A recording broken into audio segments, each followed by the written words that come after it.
Hey, thank you. Welcome to the February 26th, 2026 Environmental Quality Commission special meeting. This is an in-person and virtual meeting with Environmental Quality Commission EQC members, city staff, and members of the public. We'll do roll call. I'd like to introduce staff and EQC members present. In the room, we have Chair McKenna, Vice Chair Meyer, Commissioners Angel, Headley, Hernandez, and Kissel.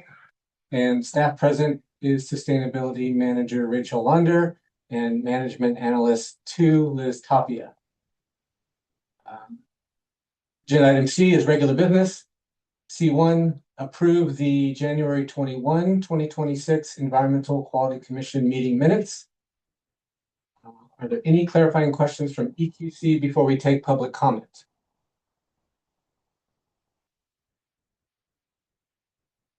I have amendments, so I don't know if this is the time or if it's after public comment. We will do that after public comment. Ms. Launder, do we have any public comment on this item? Sure. Thank you, Chair. And we didn't do public comment for items not on the agenda because it is a special meeting. So if you would like to make public comment on item C1, we have public comment cards on the black plastic station in that corner. You can grab one and return it to me. If you're online, you can hit the raise hand button, which is either at the bottom of your screen or to the right of your name, depending on your device, or you can press *9 if you're calling in and we'll be able to unmute you. I don't see any cards in the room and I don't see any hands online. So we can close public comment on item C1, approve the January 21st Environmental Quality Commission meeting minutes, and return the meeting to you, Chair. Thank you. We will now open it up for EQC discussion and motion. So I have a suggested edit to D2, which was about the 68 Willow Road.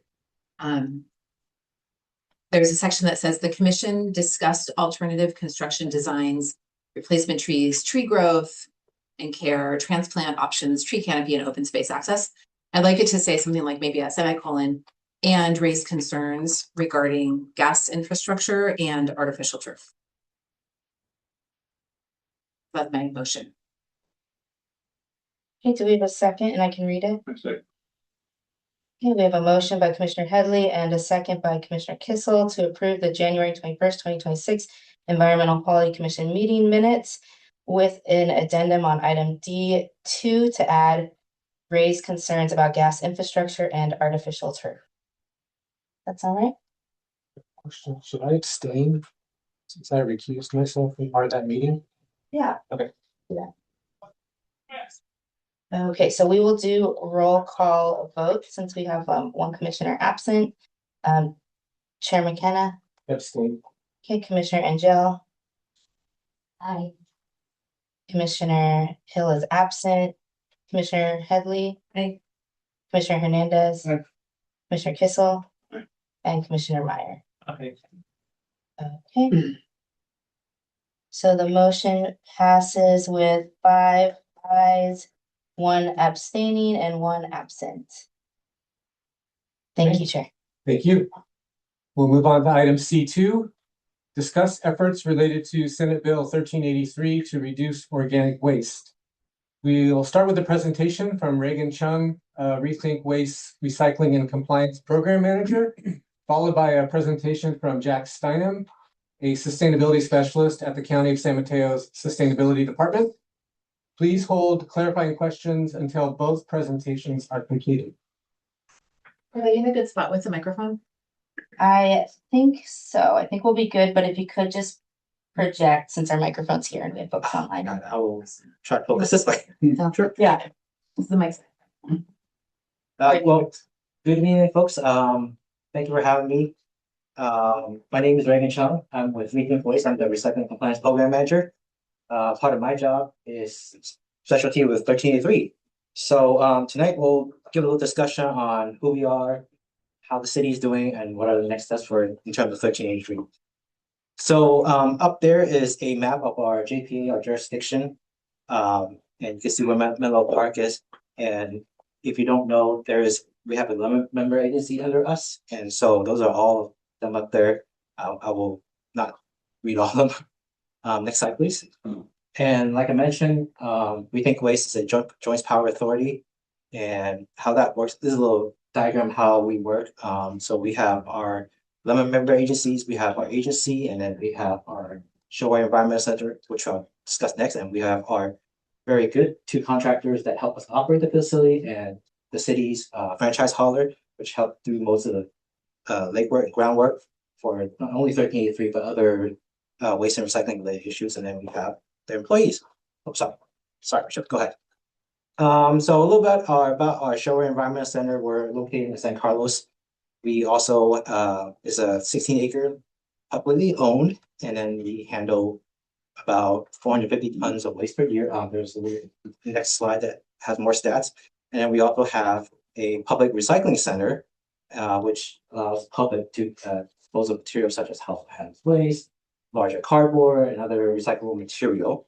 And then we have our MRF and our transfer station, which handles all of the member agency material, including metal parts material. And then more stats about our transfer station. Again, about 580 tons of garbage per day, and about over 200 tons per year, and then 300 tons of compost, which is organic materials such as food waste, green waste, food soil paper, such like that. Over 300 tons a day, and then 110 tons per year. And then we also handle C&D recycling. So not only can your city's project be, we take the material from there and then we'll take it down to Zanker, which is our C&D facility that we contract with. We'll handle it properly and be compliant with things such as a Green Halo or other city compliance project and stuff like that. And here is a picture of our MRF. It's a very robust effort of all the facilities, our machinery, and then our hardworking sorters. So this is the sort line right here. This is only part of the facility, not all of it, but what you can see right there is they're handling sorting paper. We have other sort lines that handles other materials such as glass, aluminum, and then plastic containers and stuff like that. So down to the nitty gritty, what is SB 1383? Quickly show ahead, everybody know what SB 1383 is? Okay, so for those that don't know what SB 1383 is, it is a state mandate, state legislation that has been in effect for a few years. That is basically the effort to try to reduce greenhouse pollution, greenhouse gas in the landfill. And to do that, the state has put a very robust requirement to eliminate that greenhouse gas, such as methane and CO2, by diversion of organic material. So basically, in the short term, SB 1383, the easiest way to eliminate greenhouse gases is divert all the organics into other forms of methods such as composting, and also food waste diversion, which my colleague Jack will talk about, is edible food recovery. Next slide, please. So here's a chart of the timeline of how this came about. So the important part to note is that SB 1383 took effect about 4 years ago. So the law has been in effect, and the state set a really robust goal to reduce 75% diversion of organic waste material by last year. And then they also want to reduce the edible food recovery also 20% by last year. But I'm happy to say that in San Mateo County, with all the robust effort by the agency, our counterparts, Jack and his team at the county on edible food recovery, and our partners at Ecology, we're doing really good. We're doing close to 75% of the diversion. We're getting there, but we're doing a very good job. So how do you get in compliance? So this law affects everybody. So if you're a single family home resident, if you're a multi-family home resident, if you're a business, it doesn't matter. If you're in school, it all affects everybody. So the easiest way is to talk to Ecology. So your city's franchise hauler, Ecology, just subscribe to the organic service, which is to eat the green cart or the green bin, and divert the food waste material, the organic material, and this includes also food soil paper and other materials. So not just your landscaping, but also and your food, but also your food soil paper, such as what you wipe or you eat them, stuff like that. So that's the important part. The other part is, Sorry. The other part is to identify your self-hauling organic material. So larger generators such as Safeway or the supermarkets has the ability to identify that. If they have a distribution point where they can self-haul the food waste back to a certain location, they can tell the state or the local agency that I self-haul my own, food waste away and it doesn't go into the garbage. So again, the key is to not have food waste or any other organic waste in the garbage. So step 2 is really simple. Once you have the service, just provide a separation of containers, like how we have any kind of Slim Jims right in the back right there. Just make sure the material is separated into color-coded container. And yes, SB 13.3 does require color-coded containers. So really simple, your black and your gray containers are usually meant for garbage. Your green is for obviously food waste, organic waste, landscaping, stuff like that. And the blue is for your recycling. And then if your business does not generate any food waste, we can talk about how to get a waiver towards the end of the presentation too. And then under SB 13.3, again, it is required to have color-coded containers and then make sure you have the correct signage too. A lot of common mistake is that you have green containers with trash signage on there, or blue container with trash signage. That's incorrect. That won't work for SB 13.3. So again, correct containers, correct signage, and all the businesses in the city of Menlo Park and residents, they can reach out to Rethink Waste or our partners at Recology for such signage to make sure they're separated correctly. And step 4, another important part is educate. It's good to have the containers, but if you don't teach someone how to do it, they won't get it. So again, Rethink Waste and our partners at Recology, we offer a wide variety of training, presentations to help businesses, the multifamily residents, to learn how to separate the food waste, the organics from the trash, and make sure they go in the right location for proper organics composting disposal. Please. And just a sample of some of the outreach education materials we offer. Bunch of brochures. In the back right there is our newest updated multifamily service guide. So this was mailed to all of our multifamily residents in our jurisdiction service area. And in there, it lists what to put in the recycling, what to put in compost, and also in the garbage. And also has other variety of material of how to get rid of household hazardous waste and how to get rid of a bulky item material and stuff like that. And this brochure is available in all 3 languages, which is English, Spanish, and Chinese. Sorry. And then really simple, just learn how to sort. That is the key, most important part about recycling, garbage, and organics. I want to emphasize that if you don't know what goes where, ask. Don't just put everything into a certain container. A lot of times when people don't know where batteries go, where e-waste goes, they put it in the garbage or they put it into the recycling. And that's a big no-no because, as you know, most battery these days will cause fire, and we don't want a fire to occur in Recology's trucks or at our transfer station or at our work facility, which can create a lot of damages and cause a lot of other problems for everybody. So learn how to sort and ask Recology, ask Rethink Waste, or even ask your City of Menlo Park. We can help you explain where each of the materials go. And then just an example of close-up of the this is a sticker that we created. Again, it's in all 3 languages. Very simple. They're mostly pictures. Pictures worth 1,000 words. We focus on pictures, less text. And on the side, we have a little bit of the text of the no items. But we like to emphasize that this is available to everybody. So it's very easy to just let us know, let Recology know, get a sample of this material to help you do a better job. And then simply just get in compliance today. Call Recology if you want to sign up for the service. Call us or Recology if you need training or presentations. And then same thing of distribution of these containers. Those food scrap pails, they're very special. They are no charge to your single family homes and also multifamily homes. So if you know of any residents or multifamily residents that are looking for a food scrap pail, let us know or let Recology know, and we can provide that to them at no additional charge. They're very sturdy. They're pretty big. They're about 9 gallons, so they're very useful. So, as I mentioned earlier, even though the state requires every single business or multifamily complex to have organic diversion service, for businesses, there is a way to have the requirement waived if that business does not generate any kind of food waste, landscaping, or food soil paper.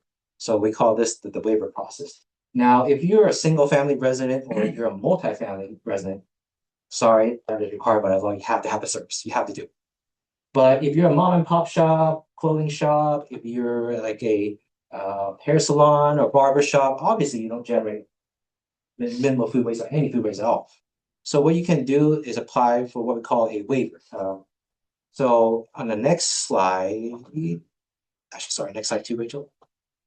In our website, these businesses can go to our website and apply for a waiver. And basically what happens is that once they put in all their information,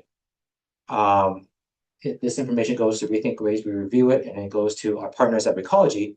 They do all the site visit, groundwork. They will look into that business's garbage container and make sure that what they're saying is really true. They don't generate food waste. And if you go back to the previous slide, please, these are the requirements for the two types of waiver that Recology will be looking at. So if you're a business like a mom and pop shop, barber shop, you generate less than 10 or 20 gallons of food waste a week. Certainly when Recology comes by and look at your trash container, and if it's true there's no food waste or organic material in there, then Recology will recommend that for approval. And then that we will send that business a letter of approval, and that will be good for 5 years. Same thing, there is something called a physical space waiver. So what that means is that if you're a business or if you're a multifamily complex, somehow your enclosure does not have enough space for additional container, that's very possible. They can apply for what we call a physical space waiver. Again, they will go to our website, they'll put in all the information, it'll go to us and then Recology, and then Recology's team will go out there and verify that is really true. That enclosure area does not have enough space for additional container. And then once approved, that business or the multifamily complex is not off the hook. They have, per the state regulations, they have 5 years to rectify that enclosure to accommodate an additional container. So if they don't do that, once that physical space were expired, they will be required to have the service in place. So, slide please.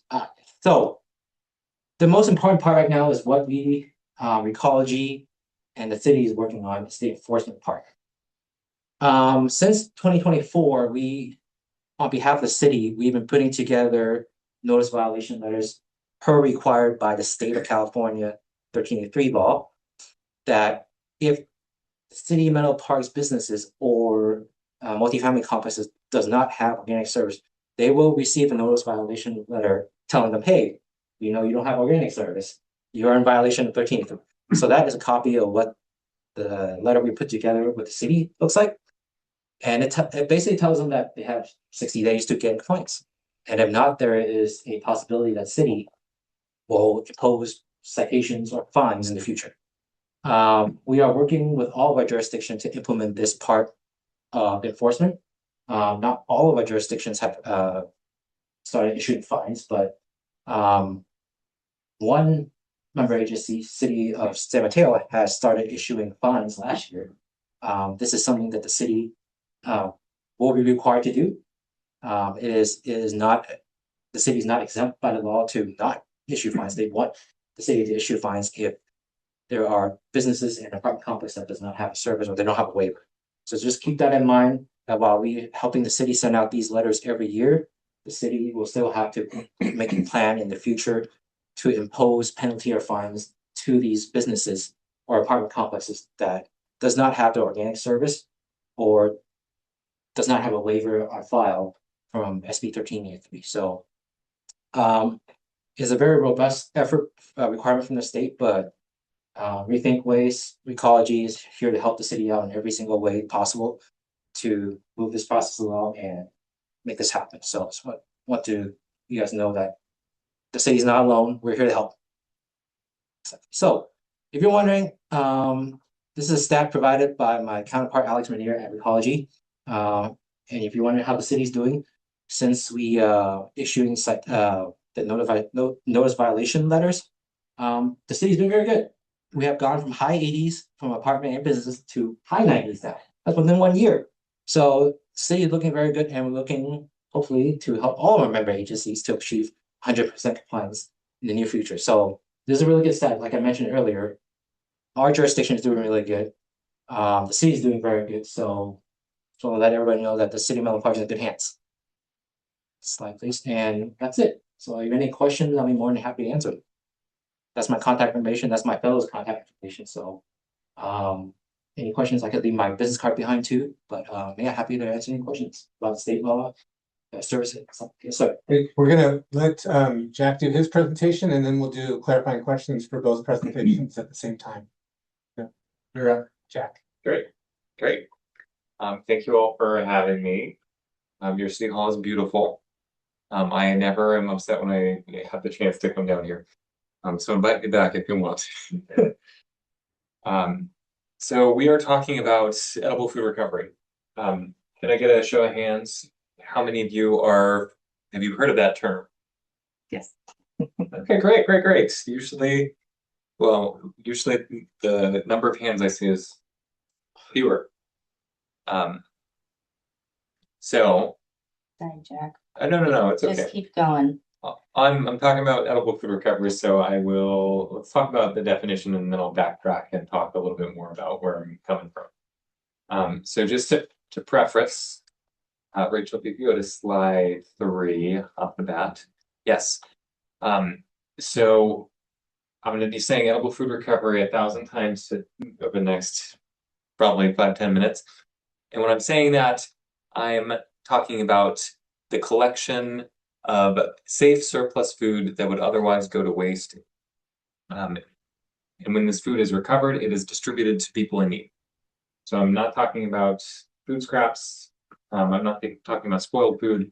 I'm talking about nutritious, delicious food that is prepared and for one reason or another is not making it to someone's kitchen, someone's table, someone's mouth. Edible food recovery is always led by often nonprofit organizations.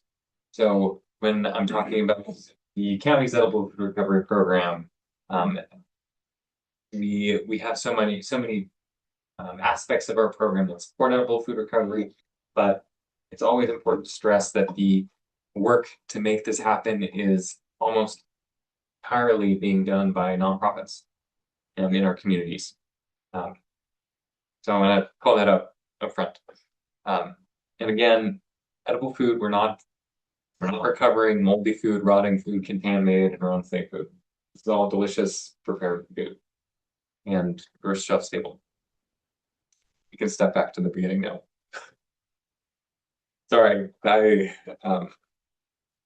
Rachel, you said you go back. Oh, I tell you, it looks right on mine. So let me- That's okay. I love giving my spiels about edible food recovery. So I'm Jack Steinman.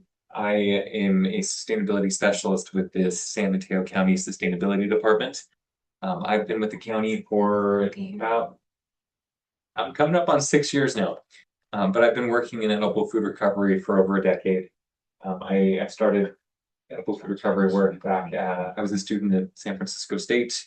And that's where I got where I started recovering food just from the dining hall and then the businesses on campus. And it's just snowballed to what I get to do every day with the county today. The sustainability department with the county, it is full department whose goals are to make the county and its communities more sustainable, to improve things now while also planning for the future. We engage directly with communities in the county to ensure that we deliver programs that are designed and with direct community input and that reflect the actual lived experiences of the communities we serve. We also work with county departments and the city of the county. And that edible food recovery program is an excellent example of all those things.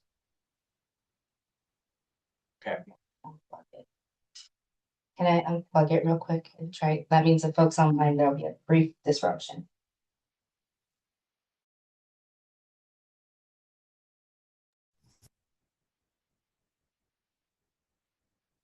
County Department of Sustainability. We have a handful of different teams. We have a waste prevention team, a climate resiliency team, climate adaptation team, and then we have our communications team and admin team, of course. I'm part of the waste prevention team. We work with Rethink Waste very often on collaborative projects. I think my team,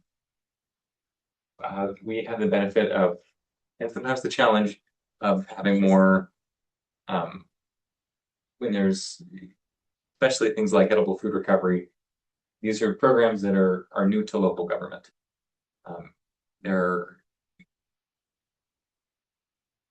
The regulations for SB 1383 took in effect in 2020, and that's the beginning of when government got involved with edible food recovery.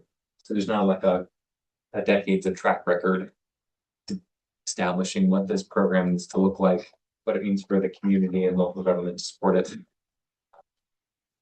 I would definitely say San Mateo County, we're at the forefront of this work, but there's so much learning that we're doing as we build and roll out these programs. We're still having issues for some reason, That's okay. but I'm gonna put it on here so at least we can see it in the room. You do have it up on your computer? I do. Refer to? Yeah. Does everyone have the packet link and the device maybe? We'll continue, but don't let our tech issues distract. Okay. So you're following along on your own packet. Go ahead and go to the 5th slide. So I want to talk a little bit about why edible food recovery is so important. First, California disposes 23 million tons of organics each year into our landfills. There's lots of reasons it's bad for that, but first off, it fills our landfills faster. If we fill our landfill, then we have to site a new one, which means we need to dedicate some of this beautiful county to being filled with our garbage, our waste. That also comes at a greater cost. So the more we can prevent that, this waste prevention program, that's excellent. 18% of the organics we send to our landfill are food. That's happening while 1 in 7 Californians are food insecure, and 1 in 6 children are struggling with food insecurity. And I get to work with many nonprofits throughout the county, and it's ever since the pandemic, the need has only been increasing for food resources. When organics are sent to the landfill, they produce methane, which exacerbates climate change. Methane is much stronger as a greenhouse gas than CO2. So every ounce of food we keep out of the landfill, that's an action, that's a step towards preventing climate change, further climate change. So food recovery is an excellent opportunity to really address all of these things at the same time. We prevent waste. We make efforts to address food insecurity, and we keep methane out of the environment. So it really makes sense that when SB 1383 was passed, our state legislators had the foresight to say, let's make sure we're donating all the surplus that we can. And how this really works in practice, when, in case you haven't seen an example of this, usually businesses collect their surplus out of food. When this is how it works in practice when it goes very well.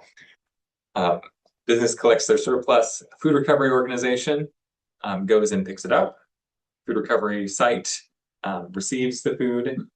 A good example of that in Menlo Park, St. Anthony's Dining Hall, St. Anthony Padawa's Dining Hall. Often volunteers are vital to help sort or portion or prepare the surplus food that comes in. Then food is shared with the community, and it makes it into their fridges and their kitchens. Our amazing nonprofits that do this work are very effective An example like this, if this is a Trader Joe's. These pictures, I think they're actually from the Trader Joe's in Menlo Park. It will go from Trader Joe's into someone's pantry probably in a day. Okay, Rachel, could you go to slide 6? The slide 6. Oh, One fine. more. One more? Perfect. So SB 1383, it sets requirements for local governments to get involved with food recovery. First, our first requirement is to mandate that large food generating businesses donate as much surplus as they can. So we all did this back in 2020, 2021. County and all the cities, including Menlo Park, we worked together to write up ordinances that really define which businesses need to donate their surplus and how those relationships with nonprofits need to work.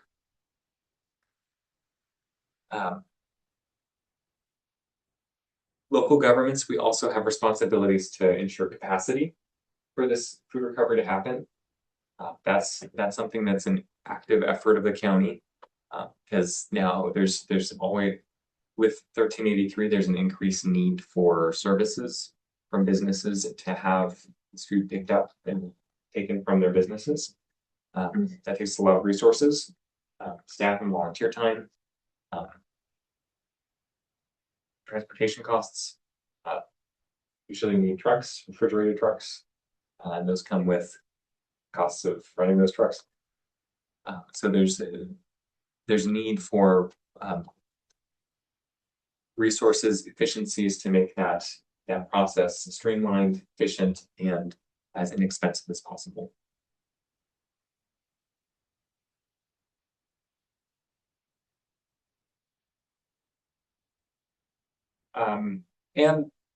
The county, we are always looking for opportunities to expand capacity when we can too. So in San Mateo County, the sustainability department, we've worked with all cities to help each local government meet these new requirements they have to establish these food recovery programs. So we have MOUs with each city that establish the relationship, that really build out one countywide program to meet every city's 1383 obligations. That's mostly there's efficiency to the scale, but it also supports businesses and food recovery groups not having to navigate 20 different similar but different food recovery programs that are set up city by city. We just have one countywide food recovery program. And through that program, the county, now that all the ordinances are passed, we conduct outreach to all the businesses that are required to set up food recovery services. We have our own audit program, like the curbside collection requirements 1383. These food recovery requirements are mandatory, and there are penalties associated with them if a business does not comply. And then for jurisdictions, we also help maintain records and then report back to the state. Our program, we're always looking for ways to help boost food recovery throughout the county. So we have a good handful of pilots, and my favorite part of the job, I get to work with all the nonprofits doing this work across the county. And this picture up here gives a rough image of different organizations serving different regions of the county.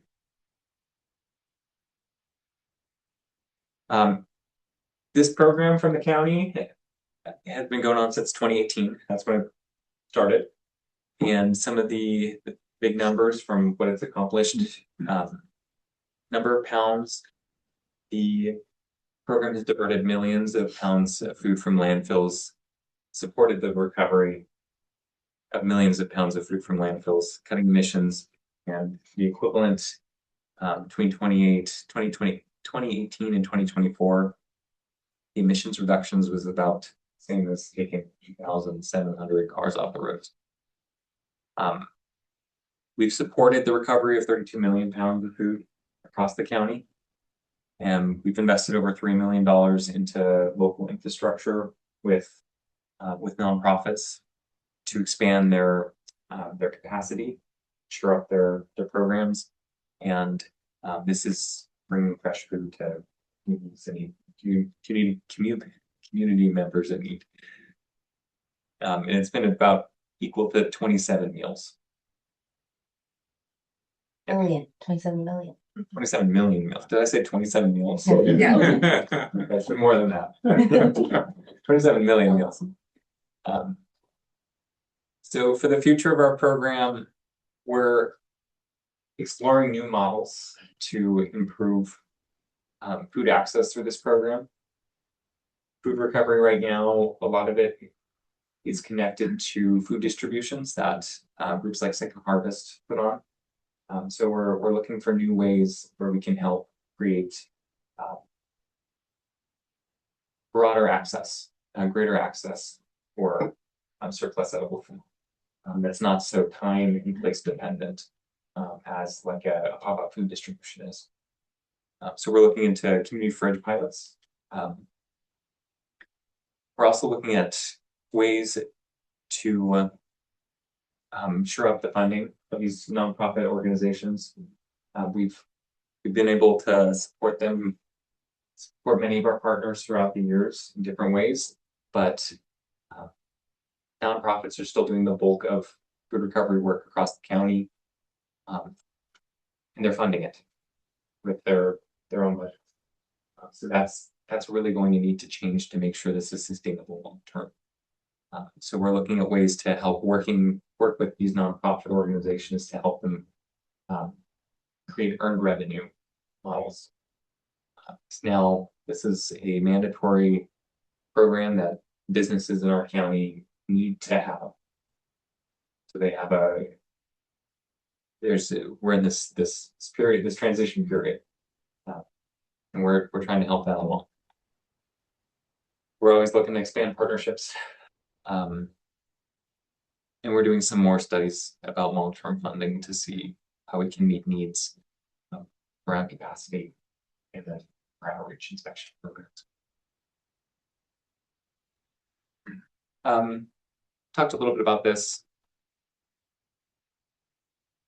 I do want to call out the community fridge pilot a little bit more. This one I think could be particularly relevant. This pilot, we're essentially working to set up a food distribution site with an affordable housing complex, so that food can be accessible to residents 24/7. Often, the recovered food is only accessible at meal kitchens like St. Anthony's, which is excellent because they're daily, have multiple meals per day. But if you don't have a system like that, then you have to rely on like a pop-up distribution. You can't get to a pop-up distribution, or you can't, you don't have easy access to transport yourself to it. That's a barrier to access that resource. So these community fridge pilots we're looking to set up. This is going to bring the resource to where people live, or where they gather most. We're looking at maybe libraries and different community centers too. This is some pictures of what this looks like. And that's it. Thank you all. Great. Thank you for two excellent presentations. Really appreciate your time and all the work you do. We'll open it up to clarifying questions, and then after public comment, we'll have a discussion. So are there any clarifying questions from the commissioners? Brian, you had one? Yeah, I had a question earlier. The percentage success rate showed for apartment complexes and businesses, but not for single family homes. I'm just wondering why that's not being called out. Single family homes are usually required already, so when Recology gets signed up, when the home starts account, it's usually they automatically pass the resident. And it's usually most residents choose to have a green card. So it's kind of a no-brainer. Are residents required to have it? Yes, Okay, yes. it's So- whether they use it or not. True, that's a different story, well, using it correctly or not, yeah. But most residents do use it correctly in the sense that they use it mostly for landscaping. The food part is probably the next challenging part. Not everybody likes to have food waste or food scrap in their kitchen after cooking, so sometimes it's full of garbage, but most residents do use it for both. And another question, if nobody else does, plastics, Yeah. so we're using Ridwell right now. And I'm just wondering, is there a plan for the county to also take, are you familiar with Ridwell? To take that kind of plastic, is Ridwell really the only good option? Ridwell is not our franchise hauler, so we do not have a comment on Ridwell. So we cannot confirm what they do and not do with the material. I recommend you, we're constantly working on improving our recyclability on the accepted list. But due to challenges in the recycling market right now, certain plastics are not accepted, such as styrofoam, black plastics, film plastics, such like that. So, I always encourage everybody who lives in our service area to check with Recology, check with us. Try not to use other haulers that are not franchised with, because we can't confirm where they take the material to. But at least with our franchise hauler, we can confirm the materials recycled properly and not in the landfills. So, I mean, what, right now, what Ridwell provides is the thin film and the multi-layer plastic recovery. Is that something that, That is something we're working on to look into. okay, so it's not yet available, Not but yet that's something available, I'm looking into. Thank you.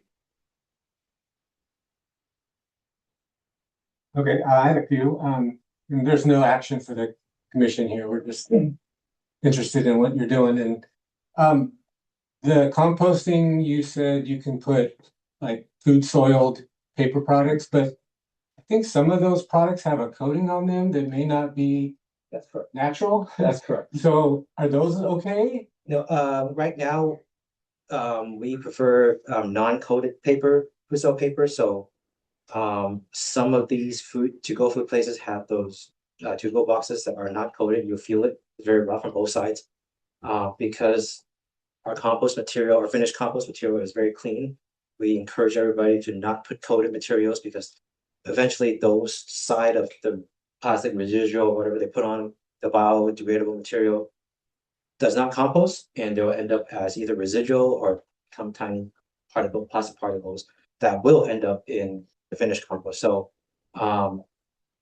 things like your napkins, your paper towels, those are perfectly good. I would say for your to-go containers you get from the restaurant, just be really careful. If you see a shiny side, those probably the best put in garbage. Okay. There's a waiver for physical space, Yes, and it's a 5-year grace period, basically. pretty much. So Yes. like a restaurant can't get that waiver, right? Right, it depends. There have been waivers that granted for restaurant because they really don't have the space for additional container. But again, it depends on when Recology does the site visit to determine if they can fit an additional cart or wherever, or bin at that location. So to answer your question, yes, it is possible for a restaurant to get a physical space waiver, but the odds are very unlikely.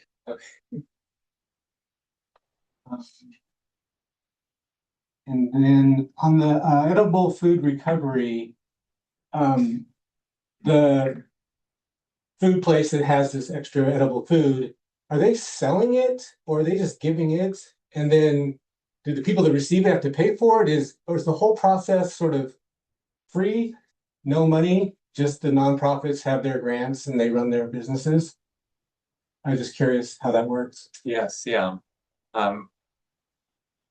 If a business is regulated in, I think in all cases in Menlo Park, no money is being exchanged.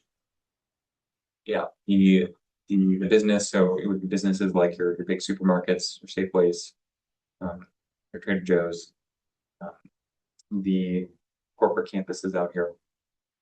they just aggregate their food and they hand it off to the nonprofit. And then the nonprofits, none of them charge their clients for the food that they provide. And the last question I had was, when the state passed SB 1383, was it funded at all? Does the state require to help counties run these programs, or is it sort of an unfunded mandate? The state has delegated all the responsibilities to basically the local jurisdictions. There are grant fundings available that each local jurisdiction can apply for, but those are limited too. But essentially, they have delegated the responsibility to the rest of either the haulers, the facility operators, or the local government, which is either the county, the cities, or the sanitary districts. Okay, those are my questions. Thank you. I have a couple of questions. All right. One was kind of a follow-on from what John was asking about the to-go containers and everything. So I know the county kind of pre-COVID had put in place some regulations around having fiber-based utensils and containers and everything. And then I guess that got paused with pandemic, or do you know what's happening with that? I think you're talking about the foodware ordinance with the county. Yeah. So that is still in effect. It's still in effect. Jack's former colleague, Chris Slafter was in charge of that. So yes, that is still in effect. It's basically kind of what we talked about. The to-go containers, the utensils should be fiber-based, so again, not coated. And then recommend stay away from biodegradable plastics such as the cups that are made out of cornstarch, potato starch, or whatsoever. Those are just kind of like a greenwashing material where they might break down in the testing process from the companies, but they don't break down in our process, which is around 30 to 60 days time. So what happens is that they just get grounded up, filtered out as residuals, and it's kind of pointless. So again, stick with fiber-based, non-coated materials. For utensils, wooden utensils, for example, like wooden chopsticks are great, wooden forks, knives, something. I know they're very hard to use, but those are your best option. If not, reusable silverware, such as the metal ones, are also the best. So businesses are required now to be doing that because they're not, right? What's that? How's that being enforced? It's different between the cities and the county. Does Menlo Park have a foodware ordinance? Not yet. No. Okay, so it has to then be a city. Adopted local. I guess my other question was around, I have a waste management background way back when, so, it's reduce, reuse, recycle. So there's a lot of reuse happening with the food recovery, there's recycling happening with the composting, but yeah, what about the reduction piece? And are there education programs in place for residents and businesses to kind of prevent this food waste in the first place? That is, for the food recovery side, one of the requirements the businesses have is that they need to track how much they're donating. And the idea with that is that they will be able to reduce what they overproduce over time. So if the business can see like, okay, every month we donate 1,000 pounds of rice from our dining hall, maybe we need to make less rice. So that there is that in the regulation, and then on the there are different like direct to consumer food recovery options that our team are exploring, and that could help some of the smaller businesses like restaurants. That like an example I like is there's a pizza place, the BJ's Brewhouse. Every once in a while they get an order and no one picks it up, and then they have these like 2 leftover pizzas or something. So we're exploring different resources that can help individual residents get connected to these businesses to recover that food as well. That would be an area where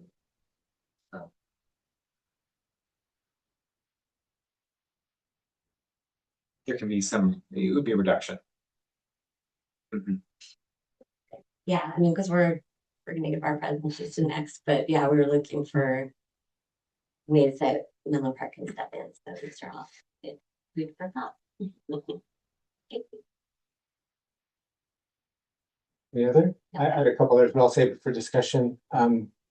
So thank you, Sustainability Manager Lunder. Can we please open it up for public comment? Absolutely. All right, we have public comment opening for item C2, discuss efforts related to Senate Bill 1383 to reduce organic waste.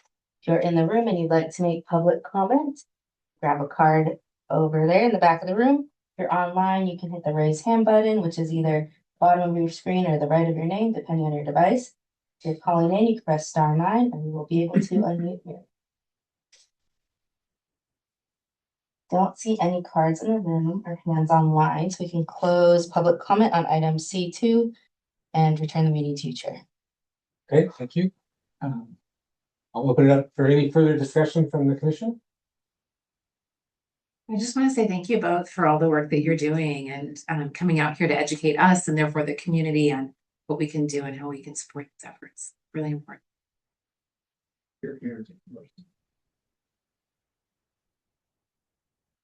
I also want to mention that Joe LaMariana, Executive Director of Reaching Voice, is here too, in case there's any point in the discussion for him. Sorry, with Recology? No, no, with Rethink Waste, Recology is our contractor. We also have Zoe Brawl from Recology here too. Yes. And our board member, Jeff Schmidt, so you're here, your council. So he was just in our board meeting this afternoon. I'm a little overdressed for the event. I had a couple other nuanced composting questions. So like pet waste, people carry around bags. They're usually plastic, Yes. but you can get these compostable bags. Are they compostable? Great question. So pet waste, let me make it clear, it is not compostable. Mhm. The composting process does not allow any pet waste, human waste of any kind. So they contain a lot of pathogens, a lot of diseases that cannot be destroyed in the composting process. So any pet waste, no matter what type of bags they're using, please put it in the garbage. And then should you still use though the compostable bags? It does not matter. It goes in the landfill, so maybe the cheaper option is to use just regular bags because the compost bags are kind of expensive. But yeah, please tell everybody to leave the pet waste out of the organic waste stream, please. But you can also buy compostable bags that you put in your compost container Yes. that you then put in your compost Yes. bin. Is that bag actually compostable? So great question by Chair McKenna. So compost bags are accepted right now. So make sure you buy the green one. There's a little line that says about BPI certified. Make sure it says that, and you can use it in your football pail, your Slim Jims, like that right there has a compostable bag right there. So that's a good example. And then there's like these plastics that are like commercially compostable. What's the story with those? Are they any better? Should we put them in the plastic or the compostable or the garbage? Excellent question, Chair McKenna again. Compost plastics, like I mentioned before, anytime you see any kind of compostable plastics at your coffee shop, at your restaurants, unfortunately, they were tested in a different composting process than ours. So they do not break down in our compost. So I highly recommend don't use them. Don't buy them because they end up in the landfill pretty much. So they're gonna be a waste of money and resources. But like San Francisco doesn't have a commercial composting facility? They go to the composting facility called Beebon in Vernalis. I know for a fact that I don't know, I cannot speak for the city of San Francisco's contract, the franchise agreement. So there's sometimes a difference between what you're contractually obligated to take and what actually the facility takes. So just keep that in mind where facilities might not take that product, but somehow the contract says you might have to take it. So but overall, compost plastic should not be put in the organic waste stream. Are you aware of any commercial composting facilities in the state? There might be some in SoCal that I know of, or other parts of the state or country, but not mainly here in the Bay Area. Okay. Last chance, Eduardo? Yeah, so when you talk about like the colored containers, is that a requirement for every facility, like a public facility? Under 1383, what we call public spaces containers, that is, the state has mentioned that is exempt for 1383. But however, I recommend that you do use the color coded that the state set, because that helps centralize the coordination of everything. So black and gray for garbage, green for organic waste, and blue for recycling. So that should be standard. Yeah, because at the Beth Haven Community Campus, I live in Beth Haven, so they use like the same color for the so you can actually look at the label to be like, oh, here's what you put. That's not good. Yeah, the containers are beautiful, but in terms of usefulness, Are those city containers? yeah, the containers, yeah. Maybe. Rachel's making it up. Okay, Rachel. Okay, we'll work on that. We'll keep you posted. We'll work on that. Yeah, they look beautiful. Yeah, Okay. yeah, they look beautiful and fancy. But in terms of, you can just look and be like, oh, this is the I Well, know okay. a perfect fellow in our organization. He's very good at public spaces. We'll get right on that. Any other questions or discussion from the commission? Okay, thank you so much. Thank you, sir. Thank you. Thank you everyone for coming in. thank you. Thank you for the invitation. Okay, we will move on to item C3, Food Systems Ad Hoc Subcommittee Report Out. The Ad Hoc Subcommittee will present this item. I'm going to take a break. Exit. And not like you guys have to leave. You're Yes, you're welcome to stay. Let her get the slide up. Okay, all right. So. Thank you all. Thank you. there's-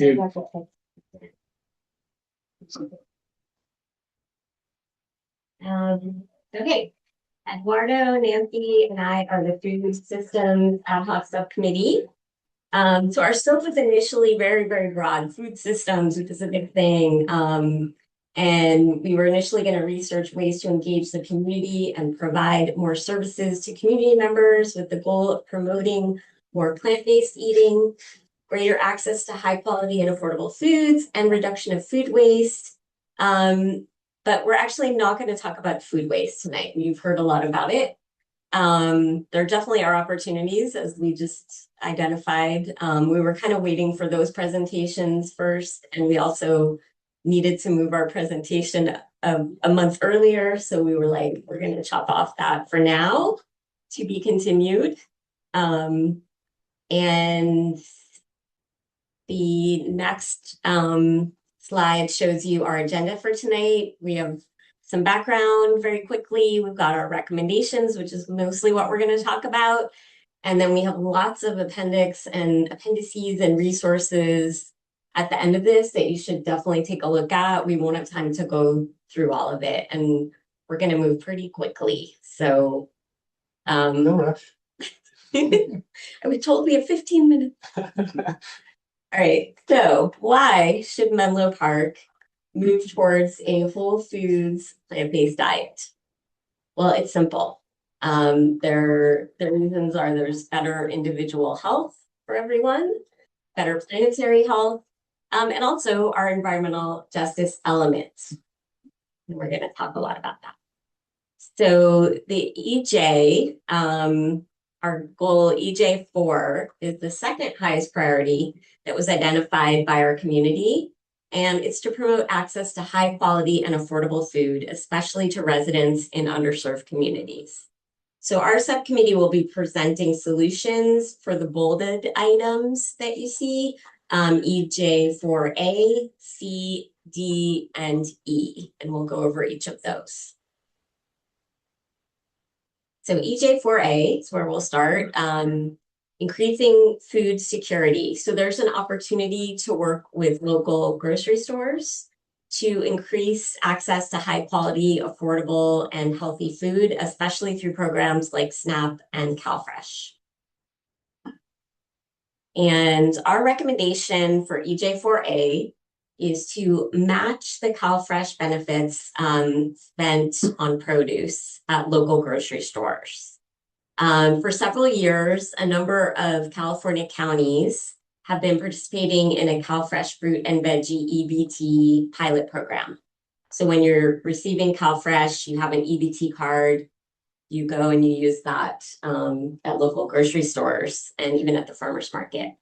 And so Some of the counties doing this were our neighbors, Santa Clara and Alameda counties.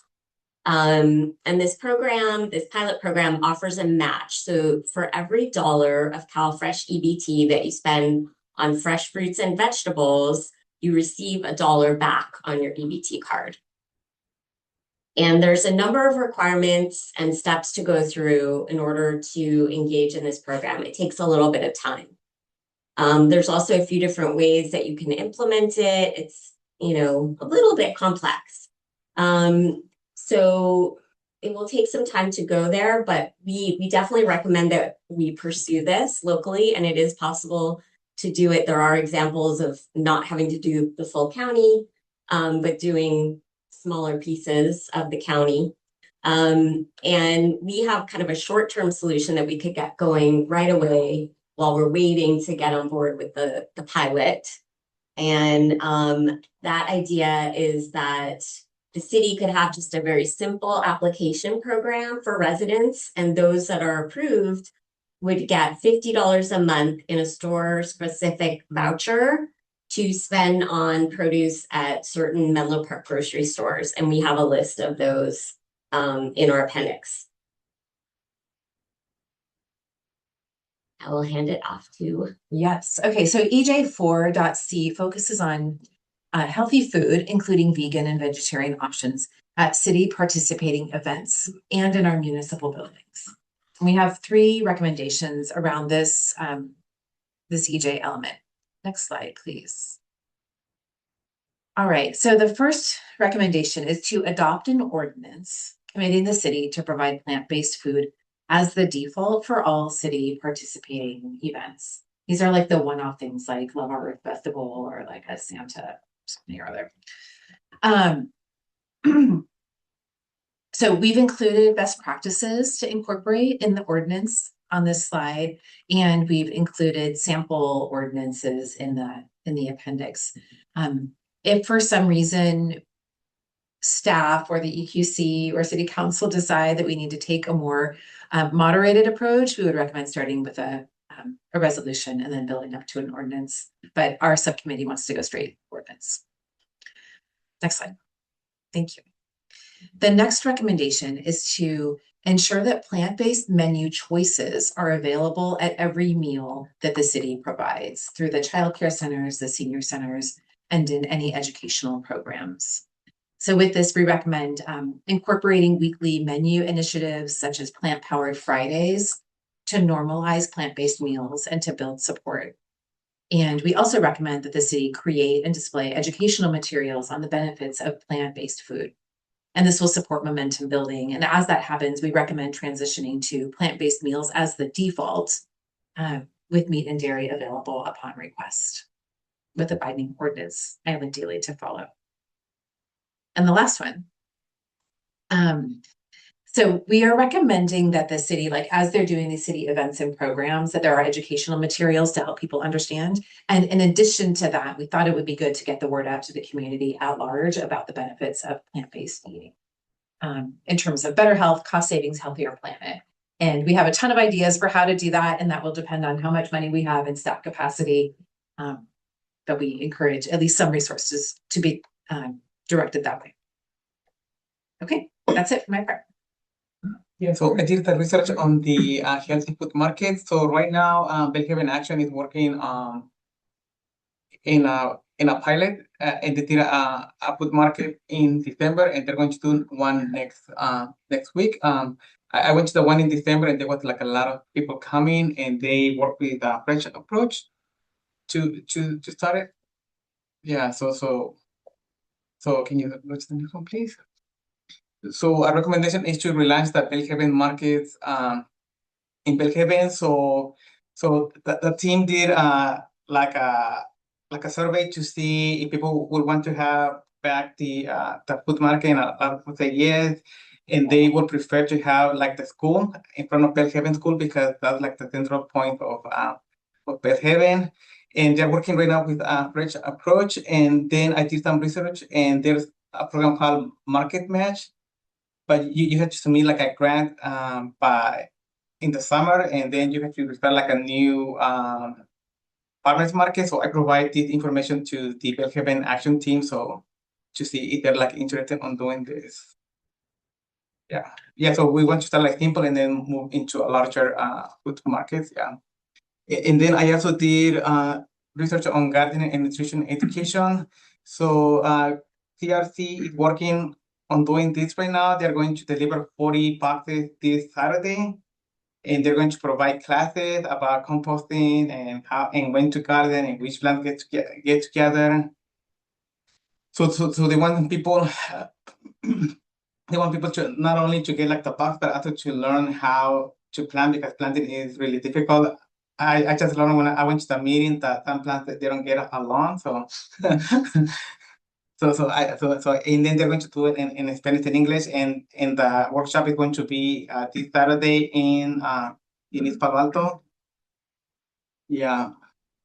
So for partners, we have like the library, we have Bellhaven Action to do it, and also TRC. But also there's a lot of people in the community that if I tell them, they will help us promote the event. Yeah. And then for community gardens, so having a community garden, besides providing like nutritious food and having people be in the sun and exercising, they also like promote community. So this is why it's important to have them in the lower street, and then people come and talk to their neighbor, and they're like, oh yeah, I live in the Norton. Oh, I live in Carlton Avenue. Yeah. Yeah. So the recommendation is to start a people's garden, and the way to start would be to start with the planter boxes, because it is easy to start small and then growing larger. CRC, I talked to Kate, and he's willing to help us if the city decided to support this idea. They're willing to help us develop and implement this program. Yeah. Great. So partnering with the Ravenswood School District is recommended throughout the E-Day Element Action Guide beyond just food systems. And our specific recommendation here is to begin to develop a partnership with the school district to see how the city and the district can partner together to provide the community with fresh, healthy, high-quality food. And also to see how the school district might be able to support the city in implementing some of its other action items. We have a lot of ideas related to programs that could be implemented at the school related to healthy food, and they're on the next two slides. But so including transitioning to plant-based foods, school gardens and living schoolyards, and also nutrition education. But we hesitated to make any specific recommendations, knowing that it's fairly complex how things work in the school district. And we thought it would be better to just say, like, start that relationship and then see how you can work together. Okay. I think it's onto the money. We're gonna go to the big green slide. It's really hard to read, and we apologize, but we wanted to get it all on one page. I don't know how hard we worked on that. Okay, so this is a summary of all the recommendations that we presented. And they're ranked as high or medium priority. Most of them are high. There's only the last two that are medium. So we honestly think all of these things should be done. And we've also estimated the cost for each one and kind of tallied for like over a 1-year period. So we'll kind of walk through really quickly to kind of give you these highlights. We've talked about them a little. So the first two of them are the ones that I was talking about in terms of the local groceries. And the very first one is this short-term idea of a $50 voucher per month we put in a number of 200 households just to get a figure here for you of the cost. This would be $120,000 a year to give these vouchers to 200 households. And it would give them, $50 a month for produce at the local markets. Now that would just be kind of temporary while we were working on number 2. So you'll notice that there's kind of a range in the total. And that's because it's, there's some variability on these items, but also we only put in item 1 for the first year rather than putting in both of those items. So just so we're not double dipping here. So we'd be working towards number 2, which is applying for and funding this Cal Fresh Fruit and Veggie EBT pilot. And that would replace recommendation 1 in like year 2. Okay, so then we have, and there's a little asterisk by those because we did not include the cost for like admin and tech. There's some tech costs to adapt the EBT machines so that they can calculate all this. And then there's just admin costs of like staff and maybe contractors working to make this all happen. So we did not, that was really hard to estimate. But we just kind of said, if you wanted to give this money to people, this is what it would cost through these programs. So then the third one is the city ordinance that we talked about. And the fourth one, and that really, the third and fourth plant-based menu choices at every meal at the city programs, those really don't have any cost.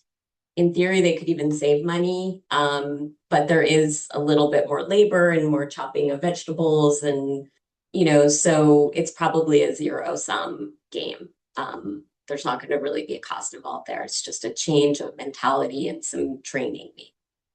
Then number 5 is to pilot this mobile farmers market.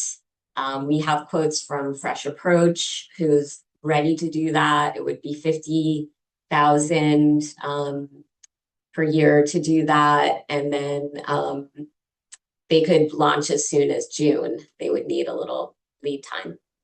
Is that 50,000 one per month, one per week? That's the year. How frequently are the events? Sorry. How frequently are the markets? Oh, how weekly. Sorry. Okay. Yes, a weekly farmers market. And that market would also go to some neighboring communities as well. Like it's a mobile market. So they would like to kind of partner with some other neighborhoods that are in need. Number 6 is the weekly cooking, gardening workshops that would take place at the farmers market. And that's really important to build community and get people to the farmers market, to have some other activities. Plus it just builds upon the importance of the plant-based eating and gets people doing more cooking and gardening at home.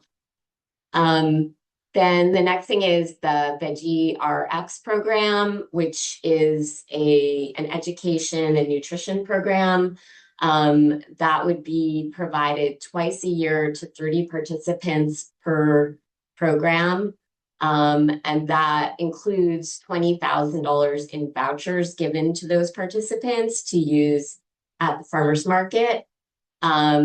And it's like a veggie prescription, basically. They're learning about why and how and getting courses on cooking and all kinds of stuff. It's a really great curriculum. And that one is $50,000 a year to do those.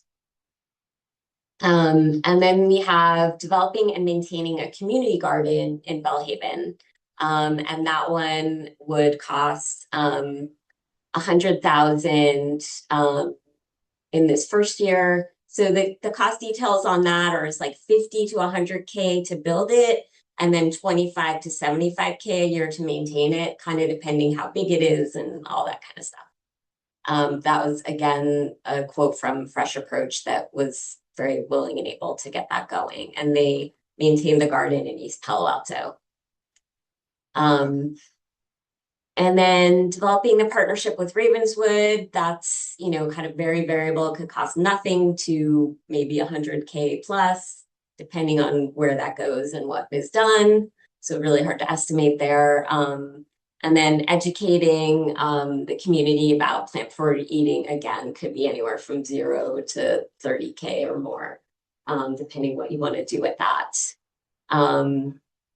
So that's kind of the big summary of those things. Like I said, we recommend doing all of it. There's definitely funding that the city has available for the EJ, and these are all super important and we think very valuable programs that can support a lot of people. And with that, you know, we would say we also had many more ideas, but it's like overwhelming of all the cool things that we could do. And we would love to keep this conversation going with future subcommittees. And we'd love to answer your questions. Awesome. Really great presentation. Thank you for all the work and research and knowledge that you've shared with us. So do we have any clarifying questions from the EQC before we go to public comment? I had one on number 1 and number 2, going from the $50 voucher to the CalFresh program.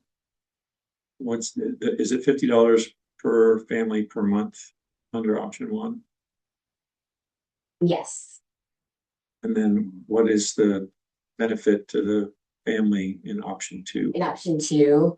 So that one is a little more variable because it just kind of depends on what they're spending. And Capped in any way or just? it can be capped. So it really depends how you set the program up. Some people cap it at $15 a week. In some of the jurisdictions that's been done. Some leave it unlimited. Some limit it to like local produce only or California grown. Like there's tons of different ways to implement it. And are there any subsidies, federal, state subsidies that go into this, or is it all entirely funded by the city? Well, the CalFresh itself is, you know, Right, but this additional so program. yeah, no, this would be funded by the city, the matching portion. But there is some of these municipalities and counties have applied for grant funding. So there might be other sources.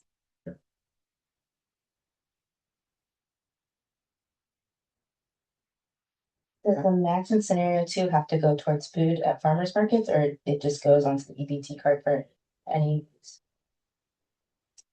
For two, it can be anywhere. So a lot of the farmers markets accept EBT. And if we started a farmers market, they would accept EBT as well, but that they would also offer just off the bat this program to anyone. So their approach has been in East Palo Alto to just say, you don't have to show us proof that you're in CalFresh. Like if you have need, we want to help you.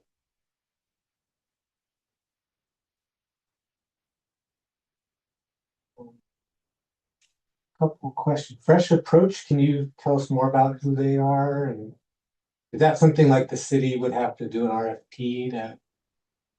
Yeah, probably they would have to do an RFP, and Fresh Approach is a local nonprofit.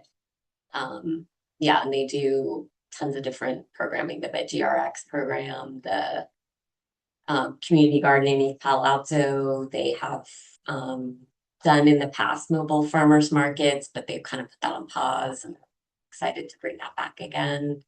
They have gardening programs. They have community compost where people can bring veggie scraps to their community garden and then they compost it there and take away compost to have in their garden. Lots of cool stuff. Yeah, Right. and they're going to do like the training on Saturday for CRC. Mhm. Yeah. Yeah, they're very engaged with CRC and with With Bell Connection. Connection. And so the VeggieRx, that's like their program. It's not something the city would have to stand up on its own, or is it something the city purchases from them and they implement the VeggieRx program? Right. Okay. Yeah. I mean, there are similar other things from other vendors for sure. Mhm, mhm. And then I thought there was a community garden in Bellhaven. Was there, or? Well, there is one, but some people, I have different people, and they say like the Lions Club is the one in charge of the The garden. Rotary, I think. Yeah, right? yeah. Yeah. So is that, would you be creating a new community garden, or would you be sort of renovating that community garden? Well, it can be that one, or it can also be like something like in Bellhaven, Mhm. so big people come to Bellhaven and because that one is like a log, and I don't know what like the rules are in the one in That's not in Bellhaven. no, it is an Ivy Road. Yeah. Yeah. Okay. It's at capacity. They're not accepting new Hmm. community members to join. So wait list. So Did is you there- identify like a location Yeah. within Bellhaven that could? We're thinking like the Bellhaven Community Campus. There's some room there. Okay. And then they have like the children coming, the seniors, and Okay, those are my clarifying questions. Any others? No, okay. Then, Sandra, can we open it up to public comment? Okay, if you'd like to make public comment on item C3, Food Systems Ad Hoc Subcommittee report out, your comment cards in the back of the room, I believe. And if you are calling in, you can press *9, and if you're joining us by Zoom, you can hit the raise hand button, which is either at the bottom of the screen or the right of your name, depending on your device. And I see some cards in the room, so we'll give that a second. And then don't see any hands online. Let me pull up our.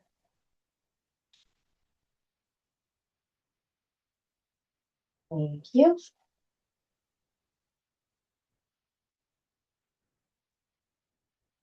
Okay, so we can start with our first card, Brian Schmidt. You have 3 minutes when you're ready. Thanks. Good evening, Brian Schmidt from Menlo Park. I wanted to thank the subcommittee for excellent report. Broadly supportive of the recommendations. On that recommendation slide, I think recommendations 3, 4, 9, and 10 are probably closest. This is the kind of the climate goals that Menlo Park works on. I thought I mentioned about a decade ago, I was helping San Jose develop their own climate action plan, just as a participant. And I noticed there wasn't anything about food. So I said, what about food? And they said, we don't want to tell people what to eat. And I could see why there might be reasons to not have a mandate, but you can't pretend those emissions don't exist, which is what they did. And I would say that's also what Menlo Park's climate action plan does. It ignores those. I think there's some call out of that in this report. Ultimately, I think that the city might want to revise its climate action plan. It probably should be thinking about food emissions. Again, I don't think we can tell people what to eat. Can't in the way of mandates. There could be support for doing more. I think we probably still want to keep a goal of climate neutrality, but maybe there should be an appendix for things that are outside the scope of things that the city can control, but can still try to influence and support and consider food emissions as part of that. One other thing I wanted to just mention as part of this is there's an interesting Volts podcast about alternative meats, which would be things like the Impossible Burger and then lab grown meat, which is not plant-based at all. So I didn't see any discussion of that in this, but I think it's an interesting thing to consider, at least from on a climate basis, and might be part of the ultimate solution set. So thanks again. I look forward to seeing what happens with this. Thank you for your comments. I'm just gonna try to get a better timer, but.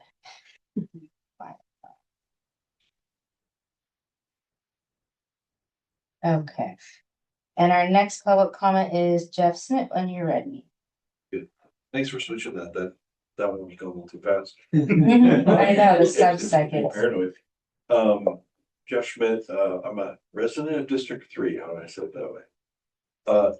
This is fantastic. I want to offer some maybe helpful suggestions as you think about packaging this up and taking it to some folks who will help make some decisions on it. The first is, I think as you're positioning it, you likely find more success coming up through the environmental justice route than the climate route. And the reason why I mentioned that, one you've already touched on, which is the money's already there, and you can position this as basically it's implementing something that the city's already committed to. And why I think that's important is I think most of you have seen members of council would spend a lot of time talking about structural deficits and where the budget's headed.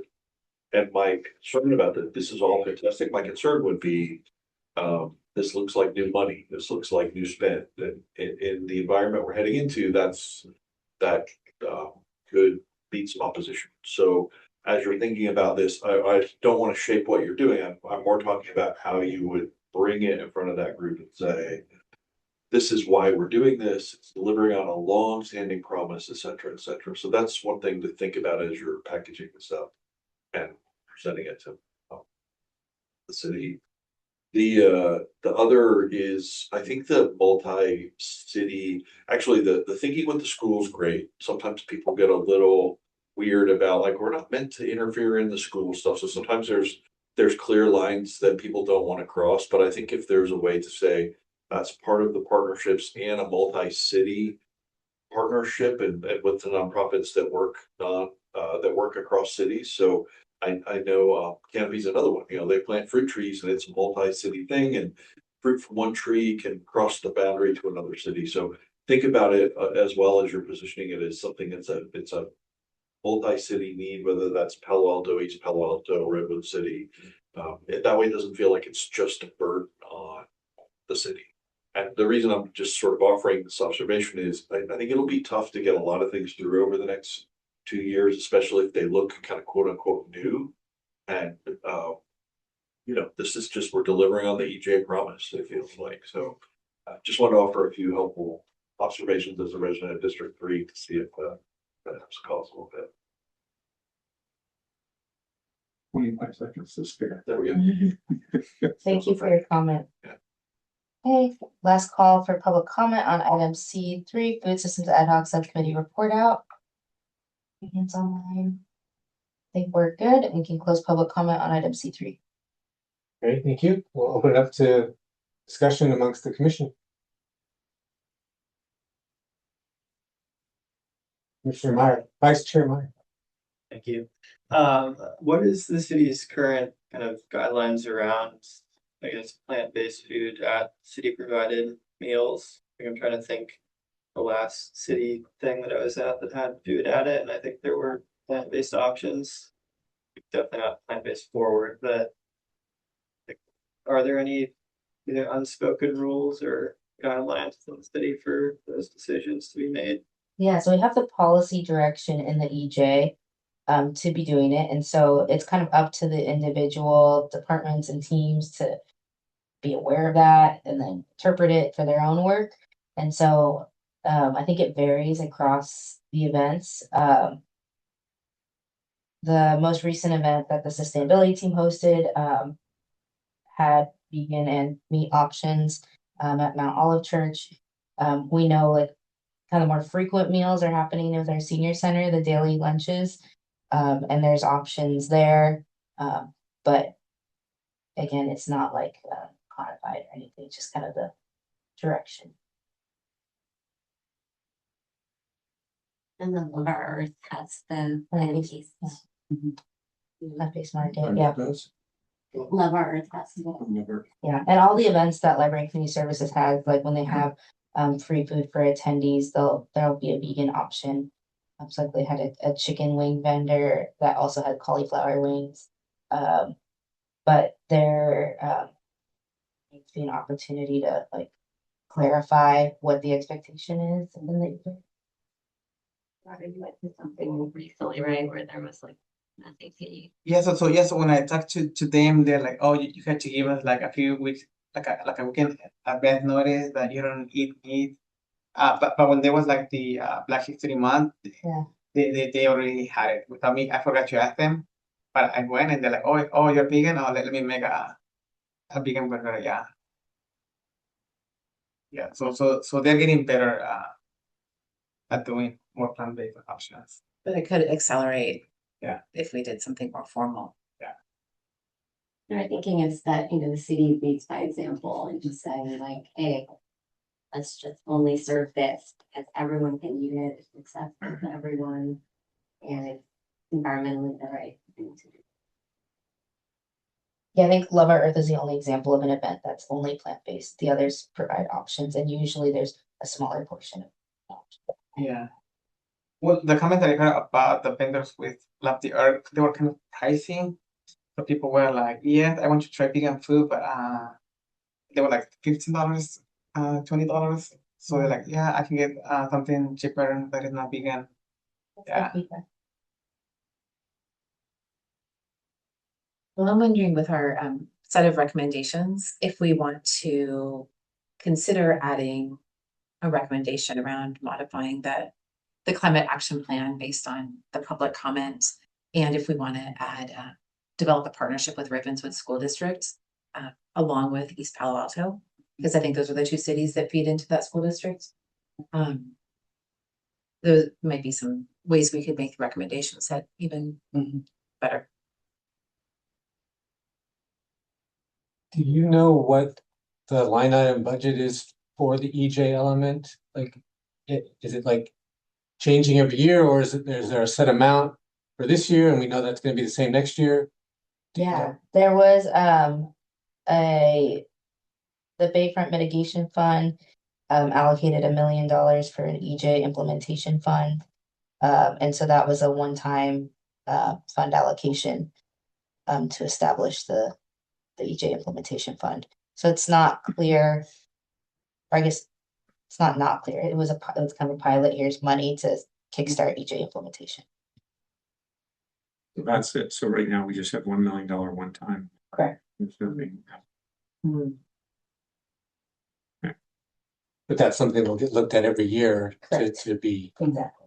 and there's I think, some expectations that there will be money for the EJ element on an ongoing basis. Yeah, that'd be a council decision as far as like whether it's replenished. Well, I think these are great recommendations. And I think most of these are like not telling people what to eat. They're giving them the opportunity to eat something different. So I think that's a really good approach. And I think the recommendation to channel these ideas through the EJ element is a good one. Despite the incredible climate benefits. But yeah, I mean, I support all of these. And I guess I would just like to hear from the commission motion, or if there's concerns that the commissioners have on any of these line items and including them in our recommendation.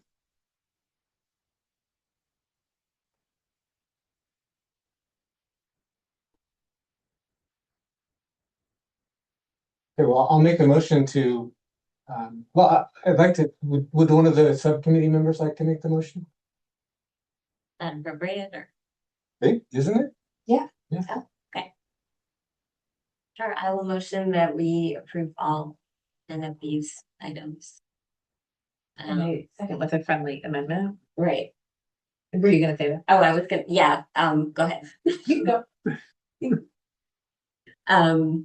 Yeah, I mean, we can also consider adding in something about the climate action plan as well as, cross city coordination.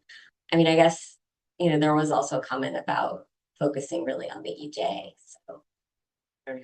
But I think we're focusing on the EJ because we're looking at the EJ elements. Yeah, all of these are EJ. The EJ A, C, D. Do you think our motion needs to specifically recommend that the commission thinks that these are most achievable through the EJ element, or yeah? So can you phrase that better than I did? Yeah, we have there's a motion by Commissioner Angel, the second by Commissioner Headley to recommend that staff advance recommendations 1 through 10 presented by the ad hoc food systems ad hoc subcommittee as part of EJ implement, as part of the city's EJ implementation. And then was there a friendly amendment, Commissioner Headley, related to something else? Yeah, to add an additional recommendation, number 11, to include food, the impact of food on climate action. So including it in the next iteration of the climate action plan.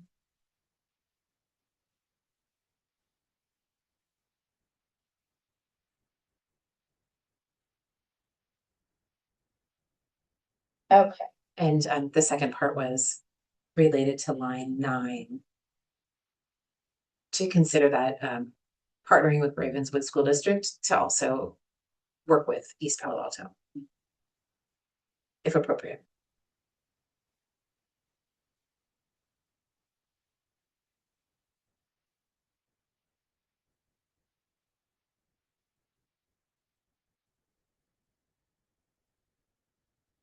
Okay, so I have a motion by Commissioner Angela and a second by Commissioner Headley to recommend that staff advance the food system ad hoc subcommittee's recommendations 1 through 10 as part of the city's EJ implementation, and to consider adding East Palo Alto as a collaborator for recommendation 9, and to add additional recommendation 11 to include the impact of food in the next iteration of the CAP. Sorry. Yeah, sounds great. Very good. Okay. Same thing. And we can do a roll call vote on that one. Chair McKenna, Aye. Commissioner Angel, Hi. Commissioner Hill, absent, Commissioner Headley. Aye. Commissioner Hernandez. Aye. Commissioner Kissel. Aye. And Commissioner Meyer. Aye. Sorry, Vice Chair Meyer. I wonder why that sounded weird. We're gonna waste here. The motion passes with 6 ayes and 1 absent. Thank you. Thanks again for Yeah, really it's great. important research effort and great recommendations. We'll move on to item C4. We'll get an update on the electric vehicle charging rate study. Sustainability staff will present this item.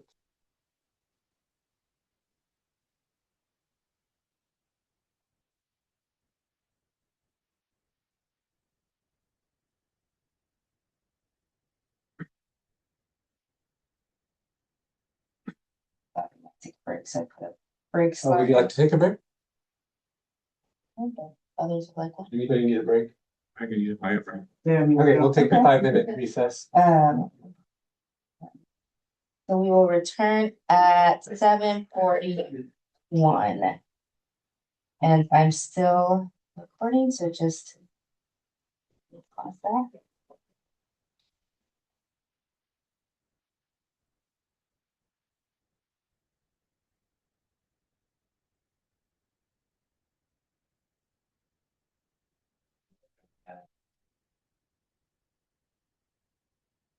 A presentation from. Okay, welcome back. We are going to move on to item C4, an update on the electric vehicle charging rate study. Sustainability staff will present this item.